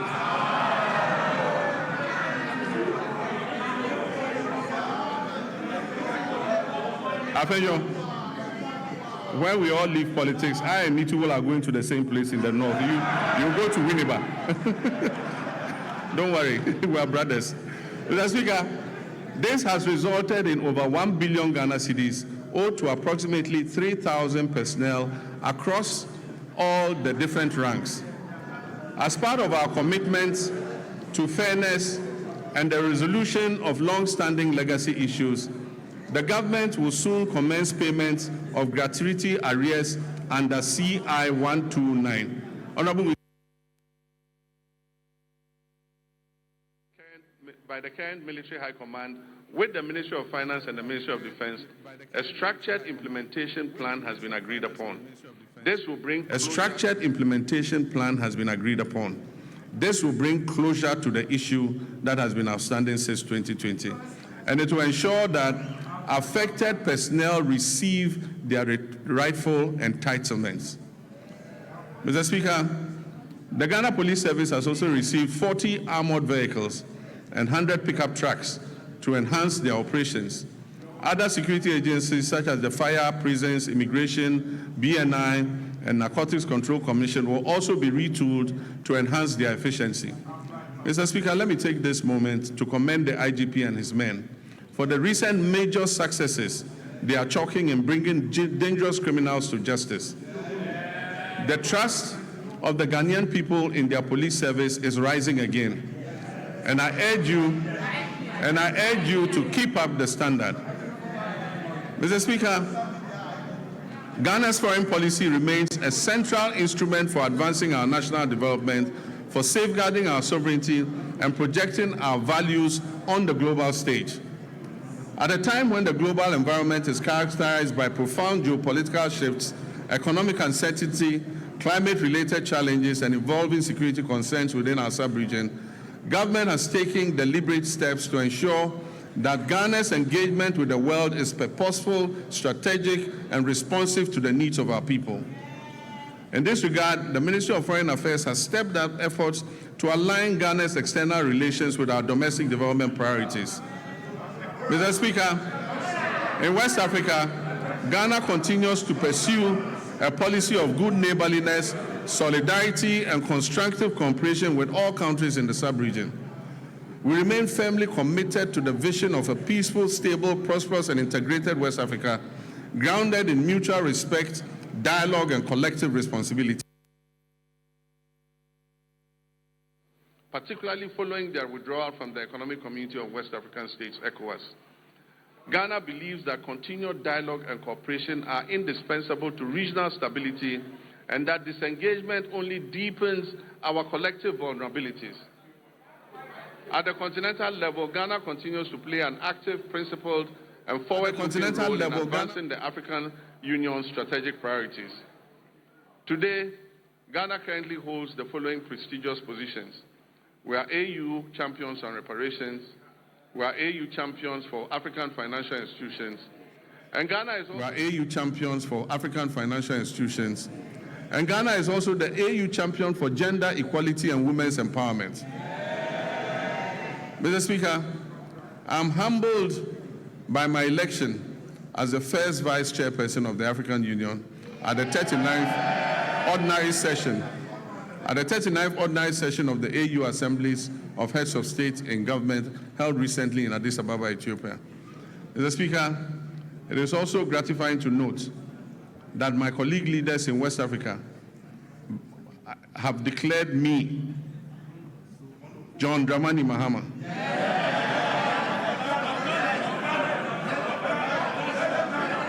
President of the Republic of Ghana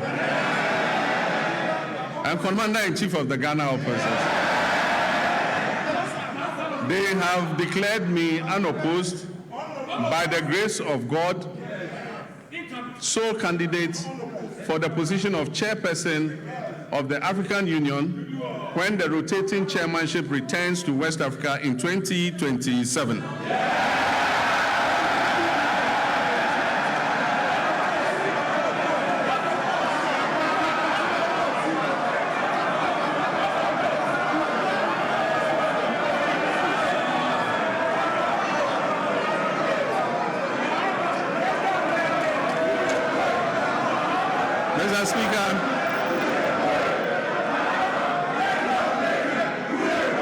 Mr. Speaker,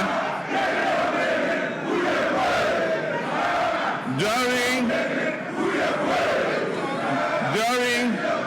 the 80th session of the United Nations General Assembly, I raised Ghana's voice to call for a comprehensive reset of the United Nations to better reflect the current realities and particularly the role of Africa in global governance and fairness in international financial systems. In line with our multilateral commitments, Ghana announced plans to table a United Nations resolution that recognizes the transatlantic slave trade as the gravest crime against humanity, and promoting an agenda of acknowledgement, reparative justice, and cultural restitution. Mr. Speaker, I'll formally present this resolution, which has been endorsed and adopted by the African Union unanimously, to the UN in March of this year for consideration by the UN General Assembly.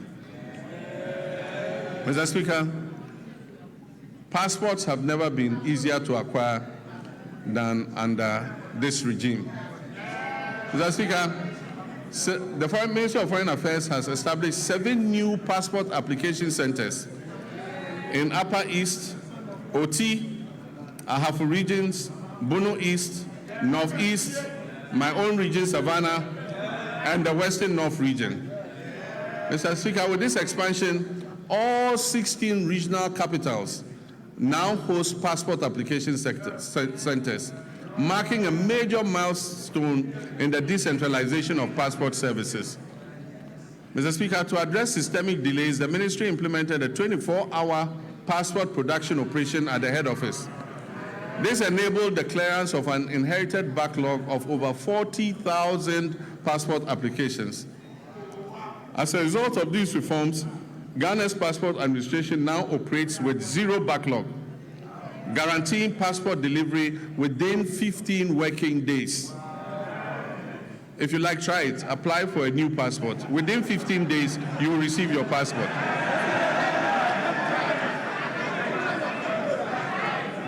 Mr. Speaker, to facilitate travel and boost tourism and ease business mobility, the Ministry of Foreign Affairs implemented a 5-day visa processing service across. Significant progress has been made in the design and procurement phase of a national e-visa platform with a targeted rollout plan for 2026. This means This means if you apply for visa, you apply online and the visa is approved online. You don't need to go to the Ghana embassy to apply. Ghana has also secured new visa waiver agreements with 11 countries to facilitate people-to-people exchange. It means for those 11 countries, Ghanaians don't need passports to go there. You just jump on the plane and appear there, and they'll allow you in. Mr. Speaker, to highlight Ghana's ongoing commitments to international solidarity, we made humanitarian donations to Jamaica, Cuba, Sudan, and Palestine to support disaster relief and conflict-related crises. These donations amounted to millions of cedis and included food, medicine, clothing, cocoa products, blankets, and mattresses, and plastic buckets. Mr. Speaker, I'm also pleased to report that remittances from our relatives abroad, the Ghanaian diaspora, reached a historic high of $7.8 billion in 2025. Mr. Speaker, this is the largest annual inflow ever recorded in Ghana's history. This reflects not only confidence in the Ghanaian economy, but the enduring patriotism of our citizens living and working abroad.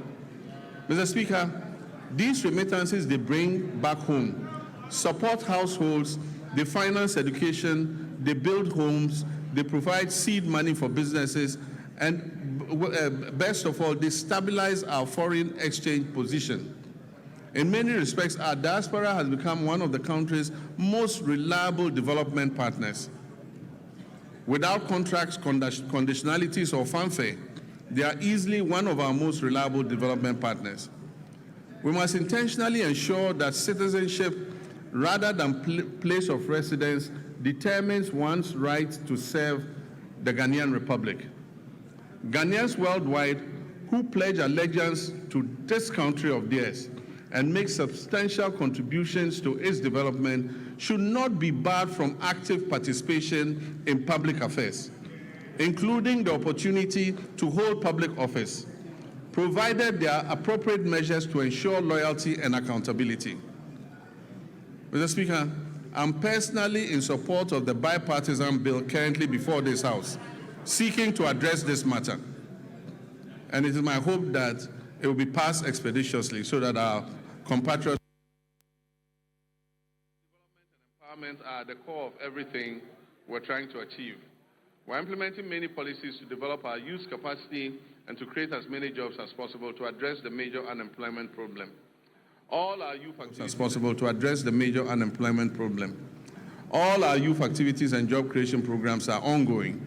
In 2025, 10,887 young people were trained in entrepreneurship programs and job creation under the Ejumawura program. In 2026, an additional 10,000 young people will receive similar support under the program. The National Apprenticeship Program onboarded 14,000 young apprentices during the pilot phase, and they have started receiving their start-up kits after passing out successfully. Training is ongoing across the regions, and when completed, the trainees will be certified by the Commission for TVET to facilitate their access to employment. Mr. Speaker, this year, the target for the National Apprenticeship Program has been increased from 10,000 to 100,000 young people, offering many more young people the opportunity to acquire the skills needed for sustainable development. And as I said, when they pass out, they are giving a certificate by TVET to show that they have passed out and have the skill in whatever they learned. In 2025, 86,000 young people were engaged through the Youth Employment Agency, various employment modules under this agency. This year, I've directed the Ministry of Youth Development and Empowerment as a matter of urgency to review all the youth employment modules under the YEA to reduce duplication and ensure value for money. Teaming youth who are waiting for opportunity. Mr. Speaker, the National Service Authority has signed an MOU with the Ministry of Defense to commence military training for 10,000 national service personnel in the 2025-2026 service year. And so our national service personnel will receive call-ups to report at various military centers for training. Mr. Speaker, this was a program initiated by our late Minister for Defense of blessed memory, Dr. Edward Omani-Boamah, who was desirous of seeing it to full execution. I therefore charge the National Service Authority and the Ghana Armed Forces to bring life into the exercise for the benefit of the personnel and the training of our young people. Mr. Speaker, my government has launched a wide range of initiatives aimed at transforming Ghana's trade and agribusiness and industrial sectors to boost our competitiveness in export markets, encourage value addition, and generate employment for Ghana's large youth population. My recent visits with the hard-working Minister for Trade, Agribusiness and Industry to inaugurate new factories and initiate expansion works on factories has convinced me that Ghana is on the right track for industrial transformation. The ministry has begun implementing policies in the areas of textile and garment manufacturing, pharmaceuticals and vaccine manufacturing, automotive and components manufacturing, and contract farming and agro-processing. As a first step, we are collaborating with private sector to establish 3 new garment factories in Eastern Region, Central Region, and Bono East Region. This will create an estimated 27,000 jobs. Mr. Speaker, this government will fulfill its commitment to revive key state-owned enterprises. The ministry is in the process of sourcing strategic investors to operationalize the Volta Star Textiles Factory, the Commander Sugar Factory, the Pualugu Tomato Factory, the Zoarungu Meat Factory, and the Akosombo Textiles Limited. Ghana's non-traditional exports recorded a 27.04% growth in 2025, with total earnings of $4.87 billion, up from $3.83 billion in 2024. This reflects a very early impact of the Accelerated Export Development Program, launched only last year, and demonstrates the continued resilience and expanding contribution of the non-traditional export sector to Ghana's export economy. Mr. Speaker, mining remains a cornerstone of Ghana's economic development, making substantial contributions to employment creation, export earnings, and government revenue.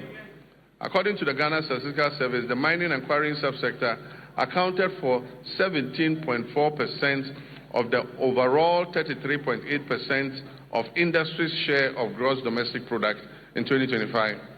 It emerged as the leading contributor within the industrial sector. The sector generated export earnings of approximately $15.25 billion, accounting for 65.37% of Ghana's total export receipts, out of a total of $23.3 billion. Mr. Speaker, the abolition of value-added tax on mineral exploration activities is expected to significantly reduce upfront costs for investors, improve project economics, and stimulate increased greenfield and brownfield explorations across the country. The fight against galamsey remains complex and demands a multi-dimensional response that integrates strong enforcement, the application of technology, sound regulation, and active community participation.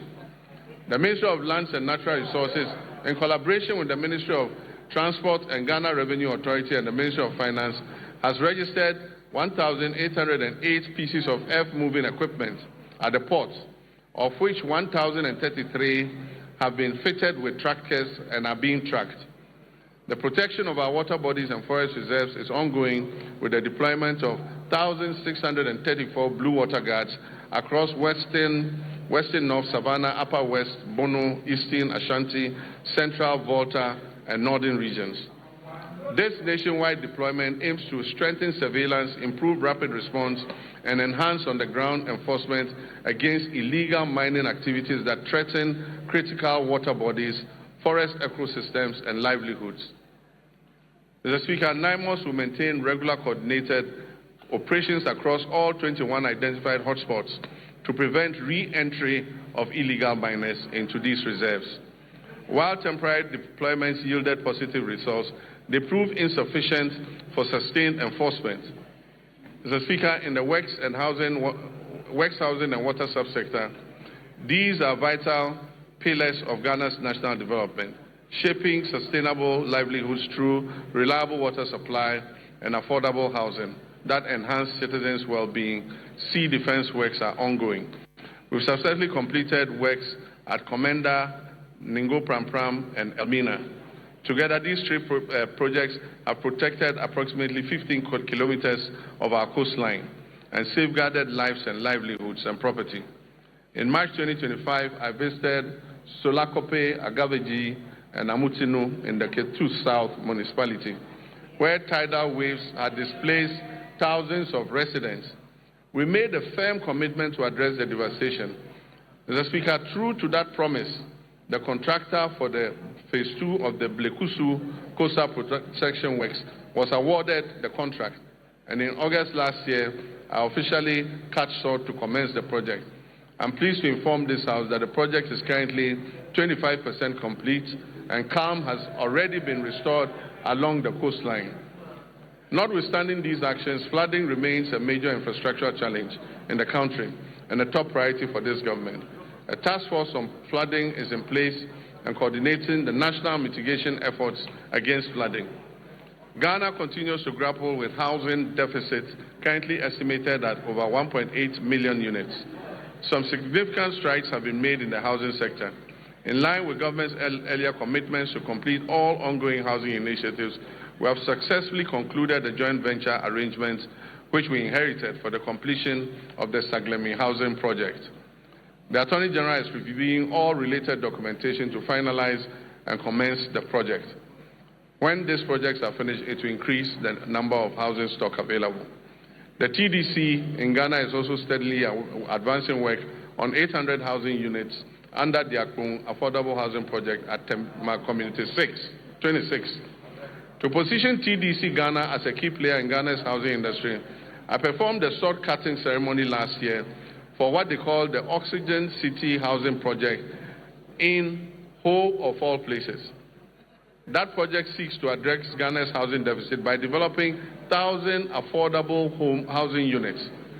We've also continued with our resettlement housing efforts for the victims of the Akosombo Dam spillage, with 251 of the planned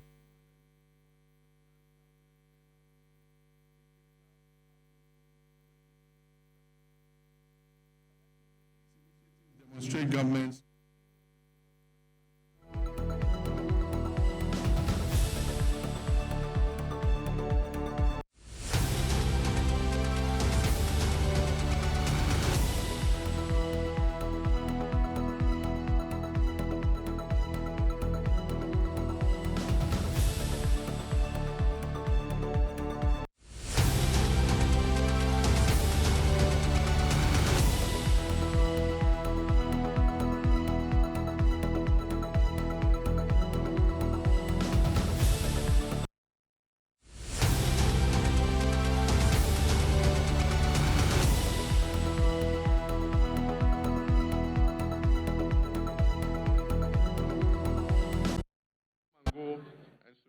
Water supply expansion projects and seek to finalize all financing arrangements for other water supply projects in Tamale, Yendi, Techiman, and Takwa.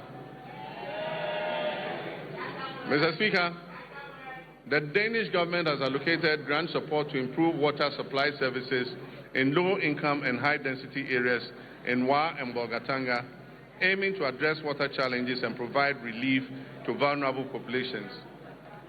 Mr. Speaker, the following rural water supply projects are ongoing: Asankregwa, Seshuyuoso, Duadaso, Kwemandamfa, Goso, Dwabing, Aveime, and Edumbamso.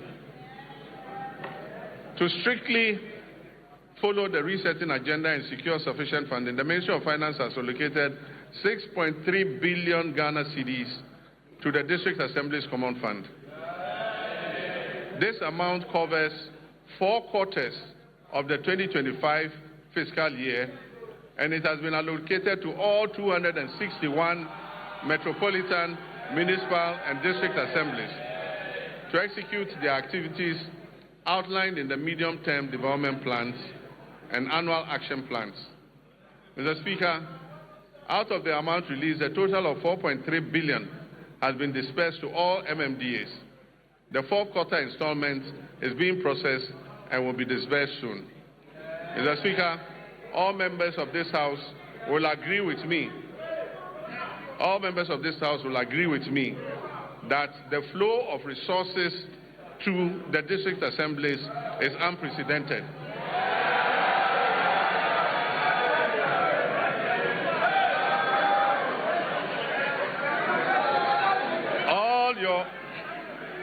your assemblies are receiving more money than they've ever received in several years. Mr. Speaker, in fulfillment of government's commitment to strengthening local governance and decentralization, the ministry has, for the first time in the history of local governance, disbursed a total of 100 million Ghana cedis in monthly allowances to all assembly members. Unprecedented, assembly members have received their allowances. The Ministry of Local Government, Chieftaincy and Religious Affairs has also finalized designs for the new 24-hour economy modern markets to be constructed in all metropolitan, municipal and district assemblies. Mr. Speaker, procurement processes are far advanced to commence the construction of these markets. And very soon, in all your districts, honorable members, you will have a 24-hour market operational. Mr. Speaker, our tourism and creative arts sector has a lot to offer. Creatives using the new media are giving our nation greater prominence than we could have achieved through any first-class traditional media outlet. Our economy will not be built only by traditional sectors, but also by human creativity sectors that will absorb those people who will be displaced from the shop floor by the new AI technologies that are being rolled out. Ghana has become a favorite tourist destination because of our history, culture, our arts, our music, our fashion, and our food. Government has allocated 20 million Ghana cedis to the film sector alone. This is going to the film sector to support Kumawood and Gollywood and all the woods. Mr. Speaker, another 20 million cedis has been given for the other creative sectors. I believe that this injection of money will bolster our creative sectors. Mr. Speaker, I wish to assure the creative industry and the Ministry of Tourism that I'll be your personal ambassador for the promotion of tourism and the creative sector. Mr. Speaker, in line with our new national efforts to bring events and conferences to Ghana, we are going to undertake the refurbishment of the Accra International Conference Center to restore it to its iconic past as the country's national and international events and conference venue. Mr. Speaker, the original contractors of the center, Enego Project Ghana Limited, have conducted a structural integrity assessment at the request of the Office of Chief of Staff and made recommendations for the facilities renovation and refurbishment. They will commence this work in the next few weeks. But, Mr. Speaker, the AICC is not enough for a country seeking to develop its creative sector and become West Africa's destination for meetings, conferences, musical concerts, and entertainment. So, working with the private sector, work will also commence this year on a befitting convention and creative event center to position Ghana as West Africa's leading hub for meetings, incentives, conferences, and exhibitions and creative events. Ghana will also begin this year the renovation of the State Banquet Hall, which has been closed for a couple of years. Mr. Speaker, this year we will strengthen Ghana's standing in the major global and continental sporting events. We will make our 5th FIFA World Cup appearance. And for us, this is an opportunity to boost national branding and the economy beyond just sports. Mr. Speaker, supporters and other people interested in going to support the team would have to submit a visa request to the American Embassy. We are being told that we must ensure that supporters who go return on their visas. It has taken a lot of work to restore Ghana's 5-year non-immigrant visas and take us off the ban list. It is my hope that this event will not send thousands of Ghanaians to America and get us back on the ban list. Mr. Speaker, the Black Queens will compete at the 2026 African Cup of Nations, Women's African Cup of Nations, building on their bronze medal finish in Morocco. At the youth level, Ghana will participate in the 2026 Youth Olympic Games in Dakar with a multidisciplinary team aimed at strengthening long-term elite pathways. We'll also compete at the Commonwealth Games 2026 in Glasgow, reinforcing Ghana's presence across the Commonwealth sporting landscape. Mr. Speaker, as a member of the Ghana Journalists Association, I've been deeply concerned about the abuses suffered by journalists at the hands of some of our errant security personnel. I've asked the leadership of the security agencies to take firm action and to reorient their men and women on the need to be accommodating to journalists who are only doing their job of keeping citizens informed. I've also been concerned about the state of our state-owned media, most of which have suffered from historical underfunding and grappling with deteriorating infrastructure and facilities. I recently toured these media houses to learn about their challenges at first hand, and we're currently putting together a revitalization plan to leverage their valuable assets and re-inject life into their operations. The reintroduction of the Media Development Fund is also being reconsidered to support the Ghanaian media. Mr. Speaker, as I conclude, during my recent trip to Zambia, we saw what a united Ghana can achieve on the global stage. A simple mislabeling of our culture could have reduced us to a punchline.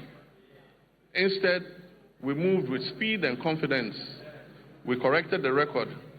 We turned what was supposed to be ridicule into reach. We turned confusion into connection.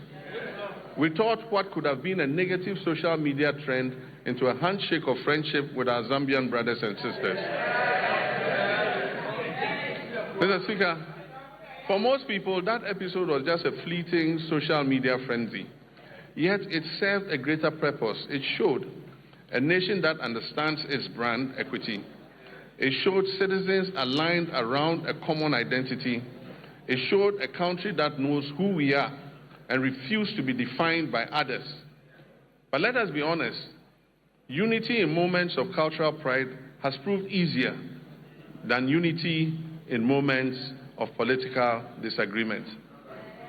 If we can mobilize that same collective resolve for our development agenda, we will see real progress. And that mobilization is possible because we are the descendants of a people who united against political subjugation. We resisted economic exploitation and we fought colonial oppression. Mr. Speaker, our pursuit of national development today demands that same unity of purpose. We must reject misrepresentation and distortion that detract from our collective progress. We must guard our development as firmly as we guard our cultural identity. We must act as one people with one purpose. Mr. Speaker, in public life, there is a simple maxim we're all very familiar with, and it says that the buck stops with the president. Mr. Speaker, I not only agree with this. Every day I hold office of president, I live by that statement that the buck stops with me. The ultimate responsibility for the direction of this nation rests with the office that I hold, and I'll never shirk that duty. But nation building is not merely a question of who provides the strategic direction and who bears the final responsibility. It is a long chain of efforts that carries intent into reality, from policy conception to laws enacted, to resources mobilized, to services delivered, to value created on farms, in workshops, in classrooms, in markets, and in enterprises across our land. Mr. Speaker, it is here that the strength of a people reveals itself. It is in the countless acts of competence, integrity, and industry by citizens of every calling whose work turns national purpose into lived reality. Mr. Speaker, while the bulk may stop with me, the work of nation building goes beyond that. Through the labor, enterprise, and civic spirit of millions of Ghanaians whose daily efforts give policy life. Mr. Speaker, I will continue to carry the weight of final accountability. And I ask in equal measure that our citizens bring their full measure of energy, skills, and patriotism to the common task of advancing our country. That is how nations are built. That is how economies grow. No policy can substitute for civic duty.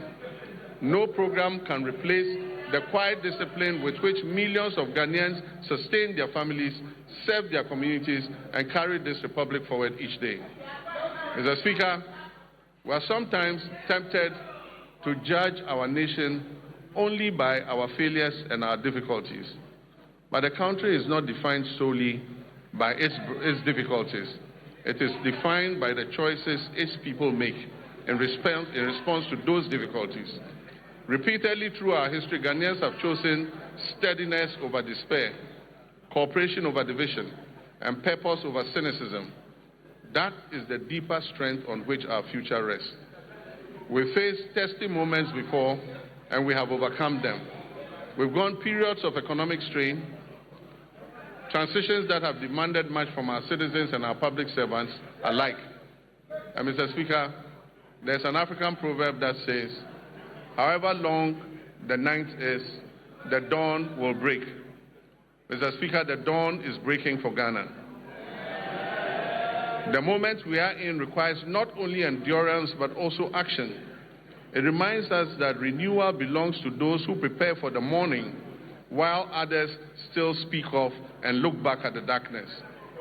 For Ghana today, that dawn is not a promise we must recite. It is a reality we must build into our institutions, into our economy, and in the ethics of responsibility we pass on to the next generation. So let us live each day mindful that the Republic is larger than any one political party, any office, any individual. This Republic belongs equally to the farmer, the trader, the teacher, the nurse, the artisan, the entrepreneur, the parliamentarian, and the young citizen, and the elderly retired personnel. Mr. Speaker, each of these people has a stake in our nation, and each one has a duty. Each has a claim on the future we're shaping together. Mr. Speaker, nations endure not because they are spared trial, but because their people refuse to surrender to trial. Ghana has been tested before. We did not surrender. We will not surrender now.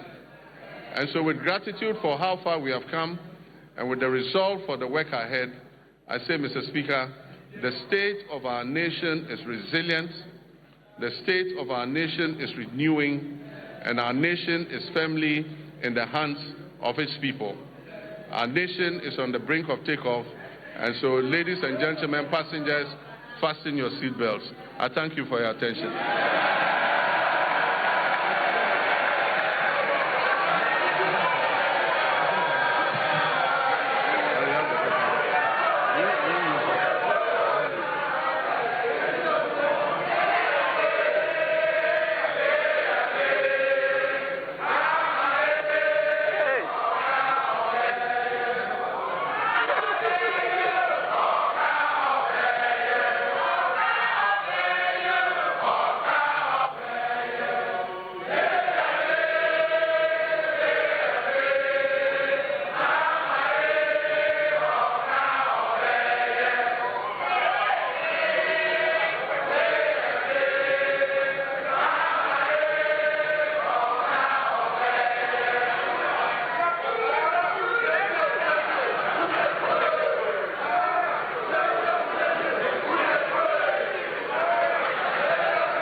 Party.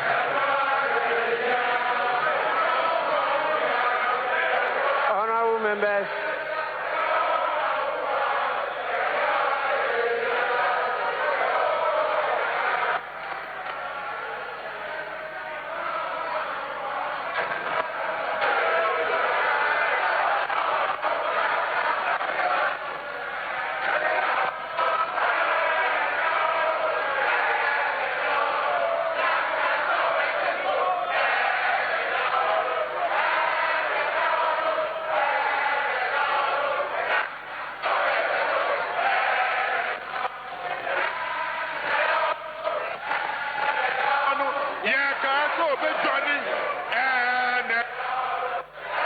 honorable members, honorable members,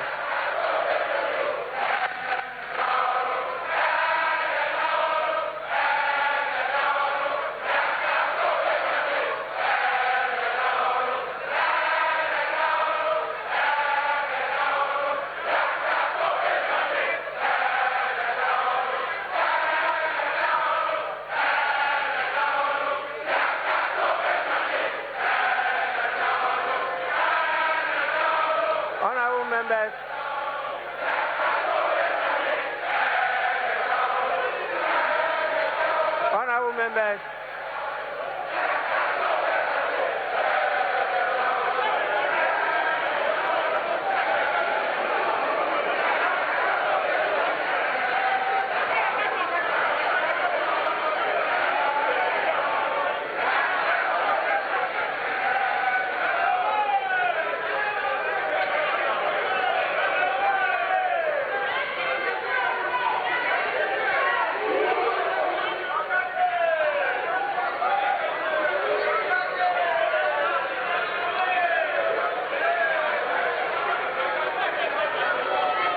honorable members, please.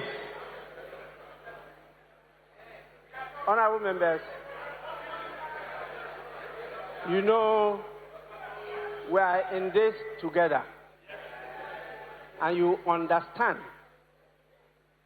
as accomplished parliamentarians that when the speaker is on his feet, every other person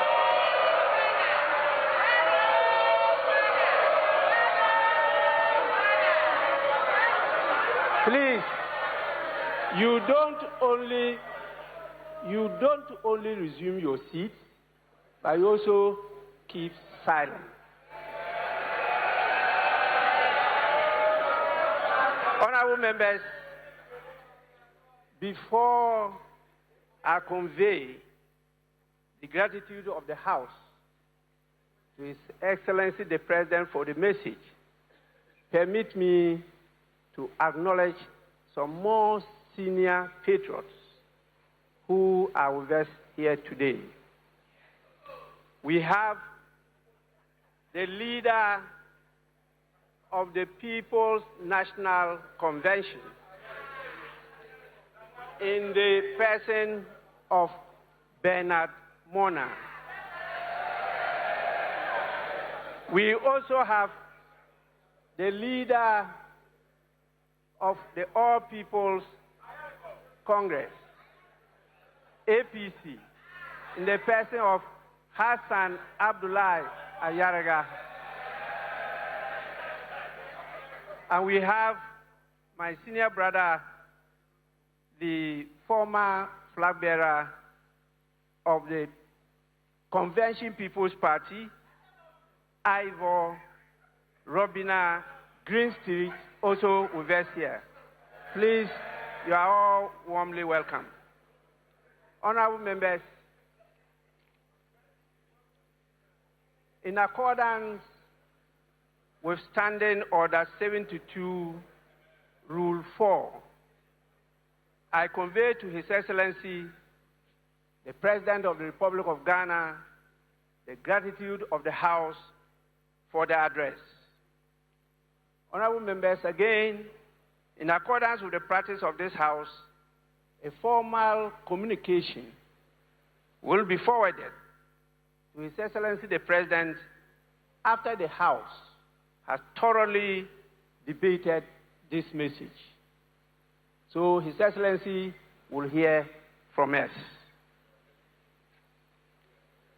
I know you are ready.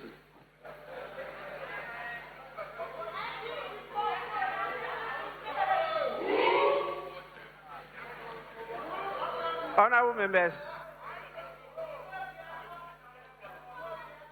we, by our rules, are to sit for 5 hours per sitting. When it's not up to 5 hours, the motion for adjournment has to be moved. And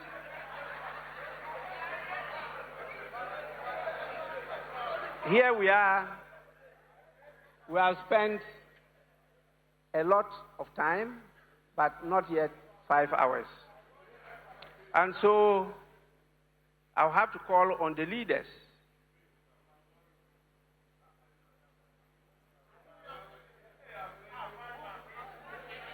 starting with the minority leader. And honorable members, in consultation with the leaders, I'm giving each of them 5 minutes. 5 minutes. Please, we'll hear you for only 5 minutes. Then after that, I'll put the question for adjournment. Yes, minority leader. Speaker, with respect, let me thank you for the opportunity and thank Mr. President for living up to this constitutional obligation. But Mr. Speaker, what the President failed to tell the people of Ghana is that 1 year in government, he's still acting with slogans, no action. Mr. Speaker, electricity tariffs have skyrocketed and Ghanaians cannot afford electricity. We have thousands of Ghanaian youths who are, Mr. Speaker, can they be quiet and listen? Because if they misconduct themselves, we'll do the same thing to their leader. Keep quiet. They can't take away my time. If you don't keep quiet and listen to me, your leader cannot speak. If you don't know, I'm telling you. Mr. Speaker, thousands of Ghanaian youths were dismissed through a letter by the Chief of Staff. It's part of the State of the Nation. Mr. Speaker, as we speak, there is a scandal looming.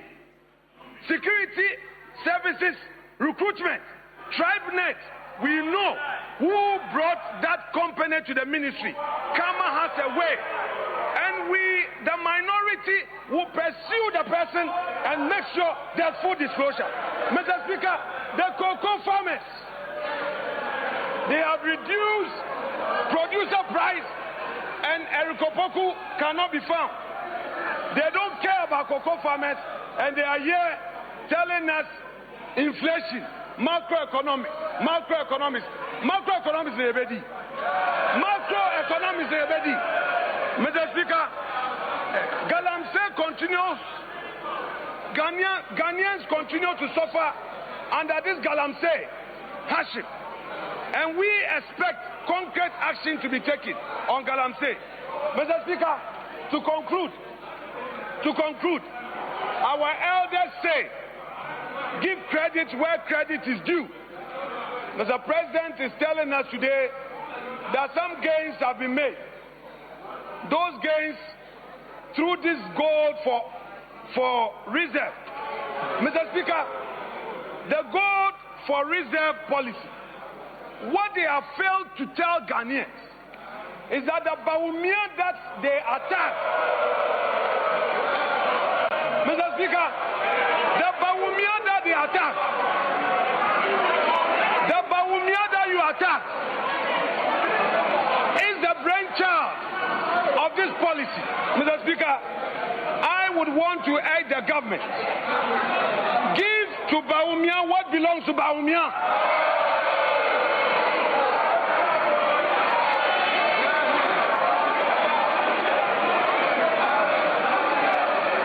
And Mr. Speaker, we are happy they are showing a picture, trying to embarrass the former finance minister. We've seen, but very soon, let me assure you that somebody, a senior appointee who is in charge of this TribeNet, would go to jail. So the one behind TribeNet, the one who introduced TribeNet to the ministry, who is chopping money, Mr. Speaker, we are happy you are showing. Very soon we'll bring a picture. Then you will see the one in charge of TribeNet duping innocent Ghanaians, duping their unemployed youths. There are many youth who are looking for jobs, and this TribeNet, with the connivance of an appointee of government, she will be exposed. So you continue with Kenoforiata. Soon and very soon it will be your turn. Mr. Speaker, I will conclude by saying that this side of the House, we are ready today to debate on this SONA. And by Monday, the true SONA will be revealed by the minority. By Monday, we, the minority, will present to the people of Ghana the true state of the nation. Mr. Speaker, that said, let me thank you for the opportunity, and I wish Mr. President well. Thank you very much.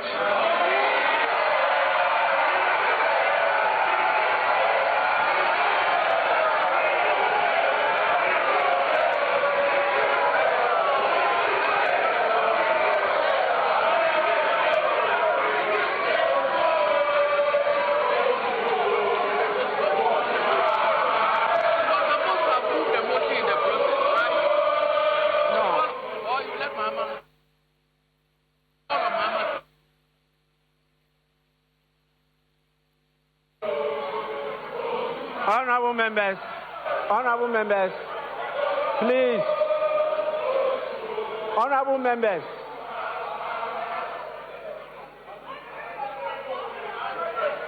members,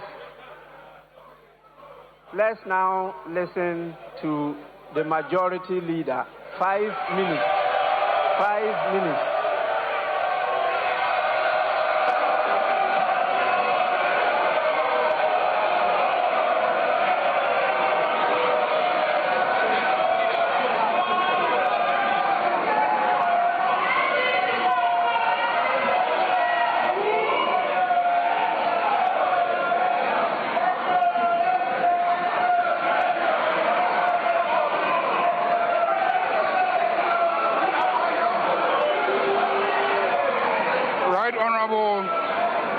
Right Honorable Speaker,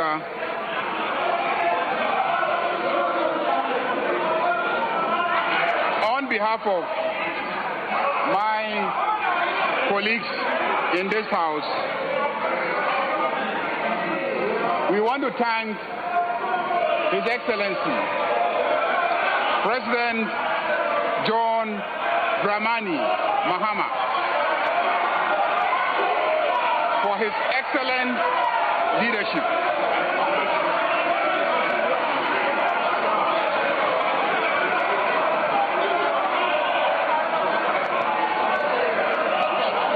Honorable members, please. Honorable members.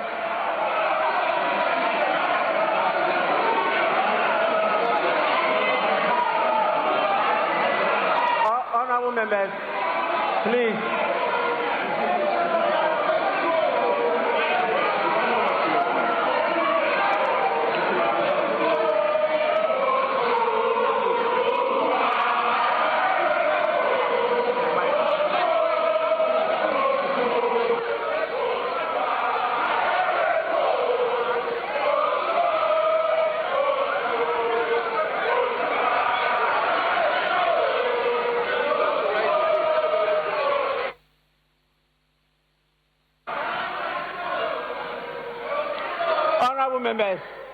Please. We are not at a rally ground. Please.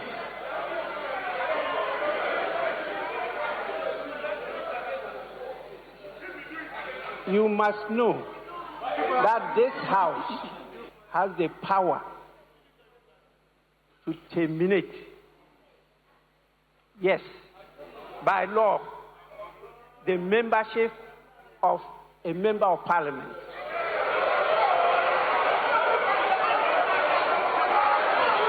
Please.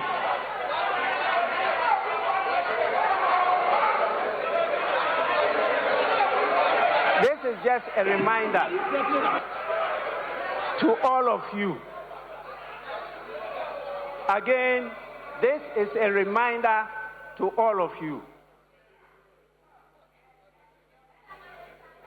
Majority Leader, you may continue.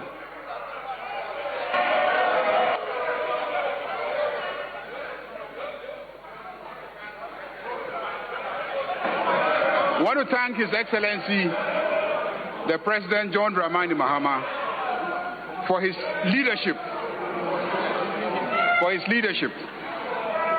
Ghanaians are very grateful to you. Mr. Speaker, it is obvious that the Ghana you inherited and the Ghana you speak of today is like day and night.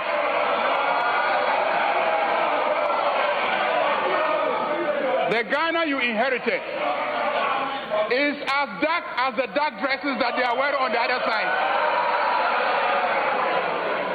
And the Ghana you speak of today is clearly as bright as the white dresses that we are wearing on this side.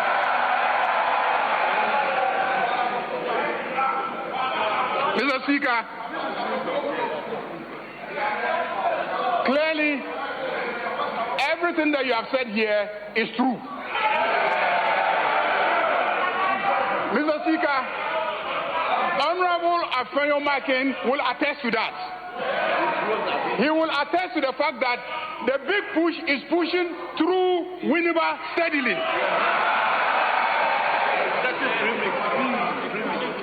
And he's getting premix. Mr. Speaker, it seems today is about cocoa prices. I can understand. Mr. Speaker, let me read Reuters today. Reuters has confirmed Ivory Coast will pay cocoa farmers 800 to 1,000 CFA francs per kilogram for the mid-crop starting March 1st. The main crop price was 2,800 CFA francs per kilogram. When converted to Ghana cedis, this is about 980 to 1,225 Ghana cedis per 64 kilogram bag.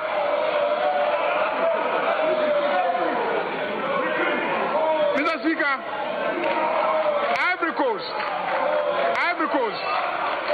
will pay cocoa farmers 800 to 1,000 CFA francs per kilogram from the mid-crop starting March 1st.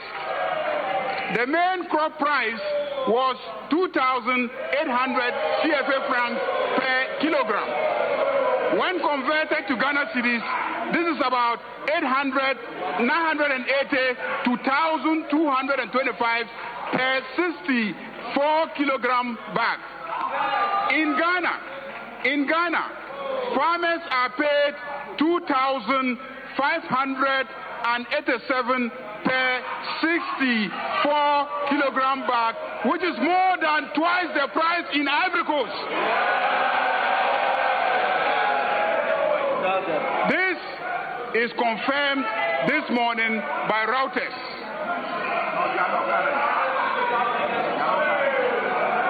Mr. Speaker, I see written on the muffler of my friends in black that MPP Yaye Mobo Dodo. MPP Yaye Mobo Dodo. Mobo Dodo MPP Yaye Mobo Dodo MPP. Mr. Speaker, this is the month of Ramadan, and Your Excellency, all Muslims in Ghana will pray for Allah's blessings on you. For your sterling leadership that has been recognized by the entire West Africa. That is why they unanimously elected you unopposed to lead in Africa. Ghanaians are proud of you. This Ramadan, many of our people could afford sugar and rice because the prices have come down. Mr. Speaker, Honorable Majority Leader, let me conclude. Your 5 minutes Let me conclude by seconding the motion. The motion moved. My friend, Honorable Majority Leader, you will now move the motion for adjournment. Mr. Speaker, I move that this House adjourns until Tuesday in the forenoon. I so move. Honorable Minority Leader.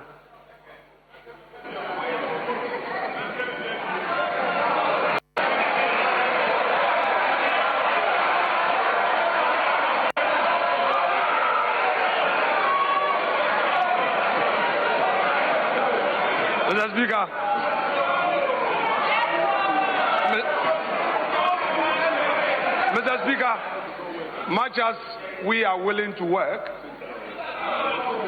the majority is unwilling to work. So, Mr. Speaker, I will reluctantly second the motion to grant the pleasure of the majority leader who wants to go and rest. Thank you so much, Mr. Speaker.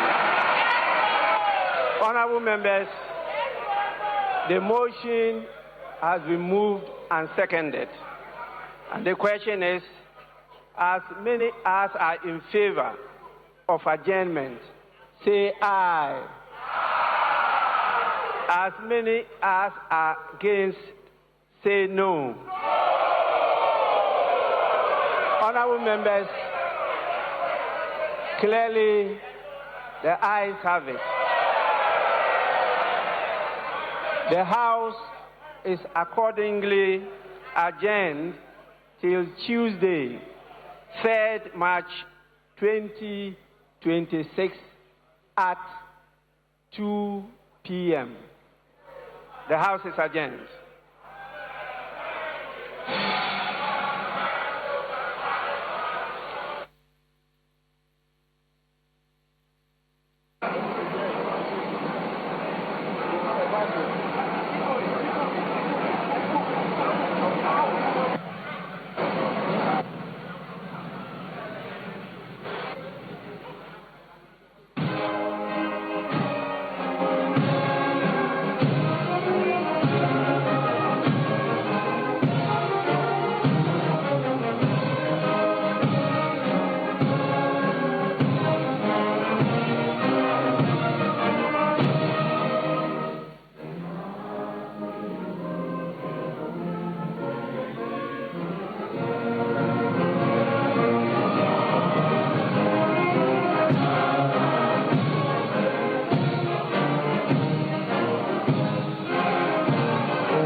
All right, so all too soon, we've come to the end of the 2026 State of the Nation address delivered by the First Gentleman of the land.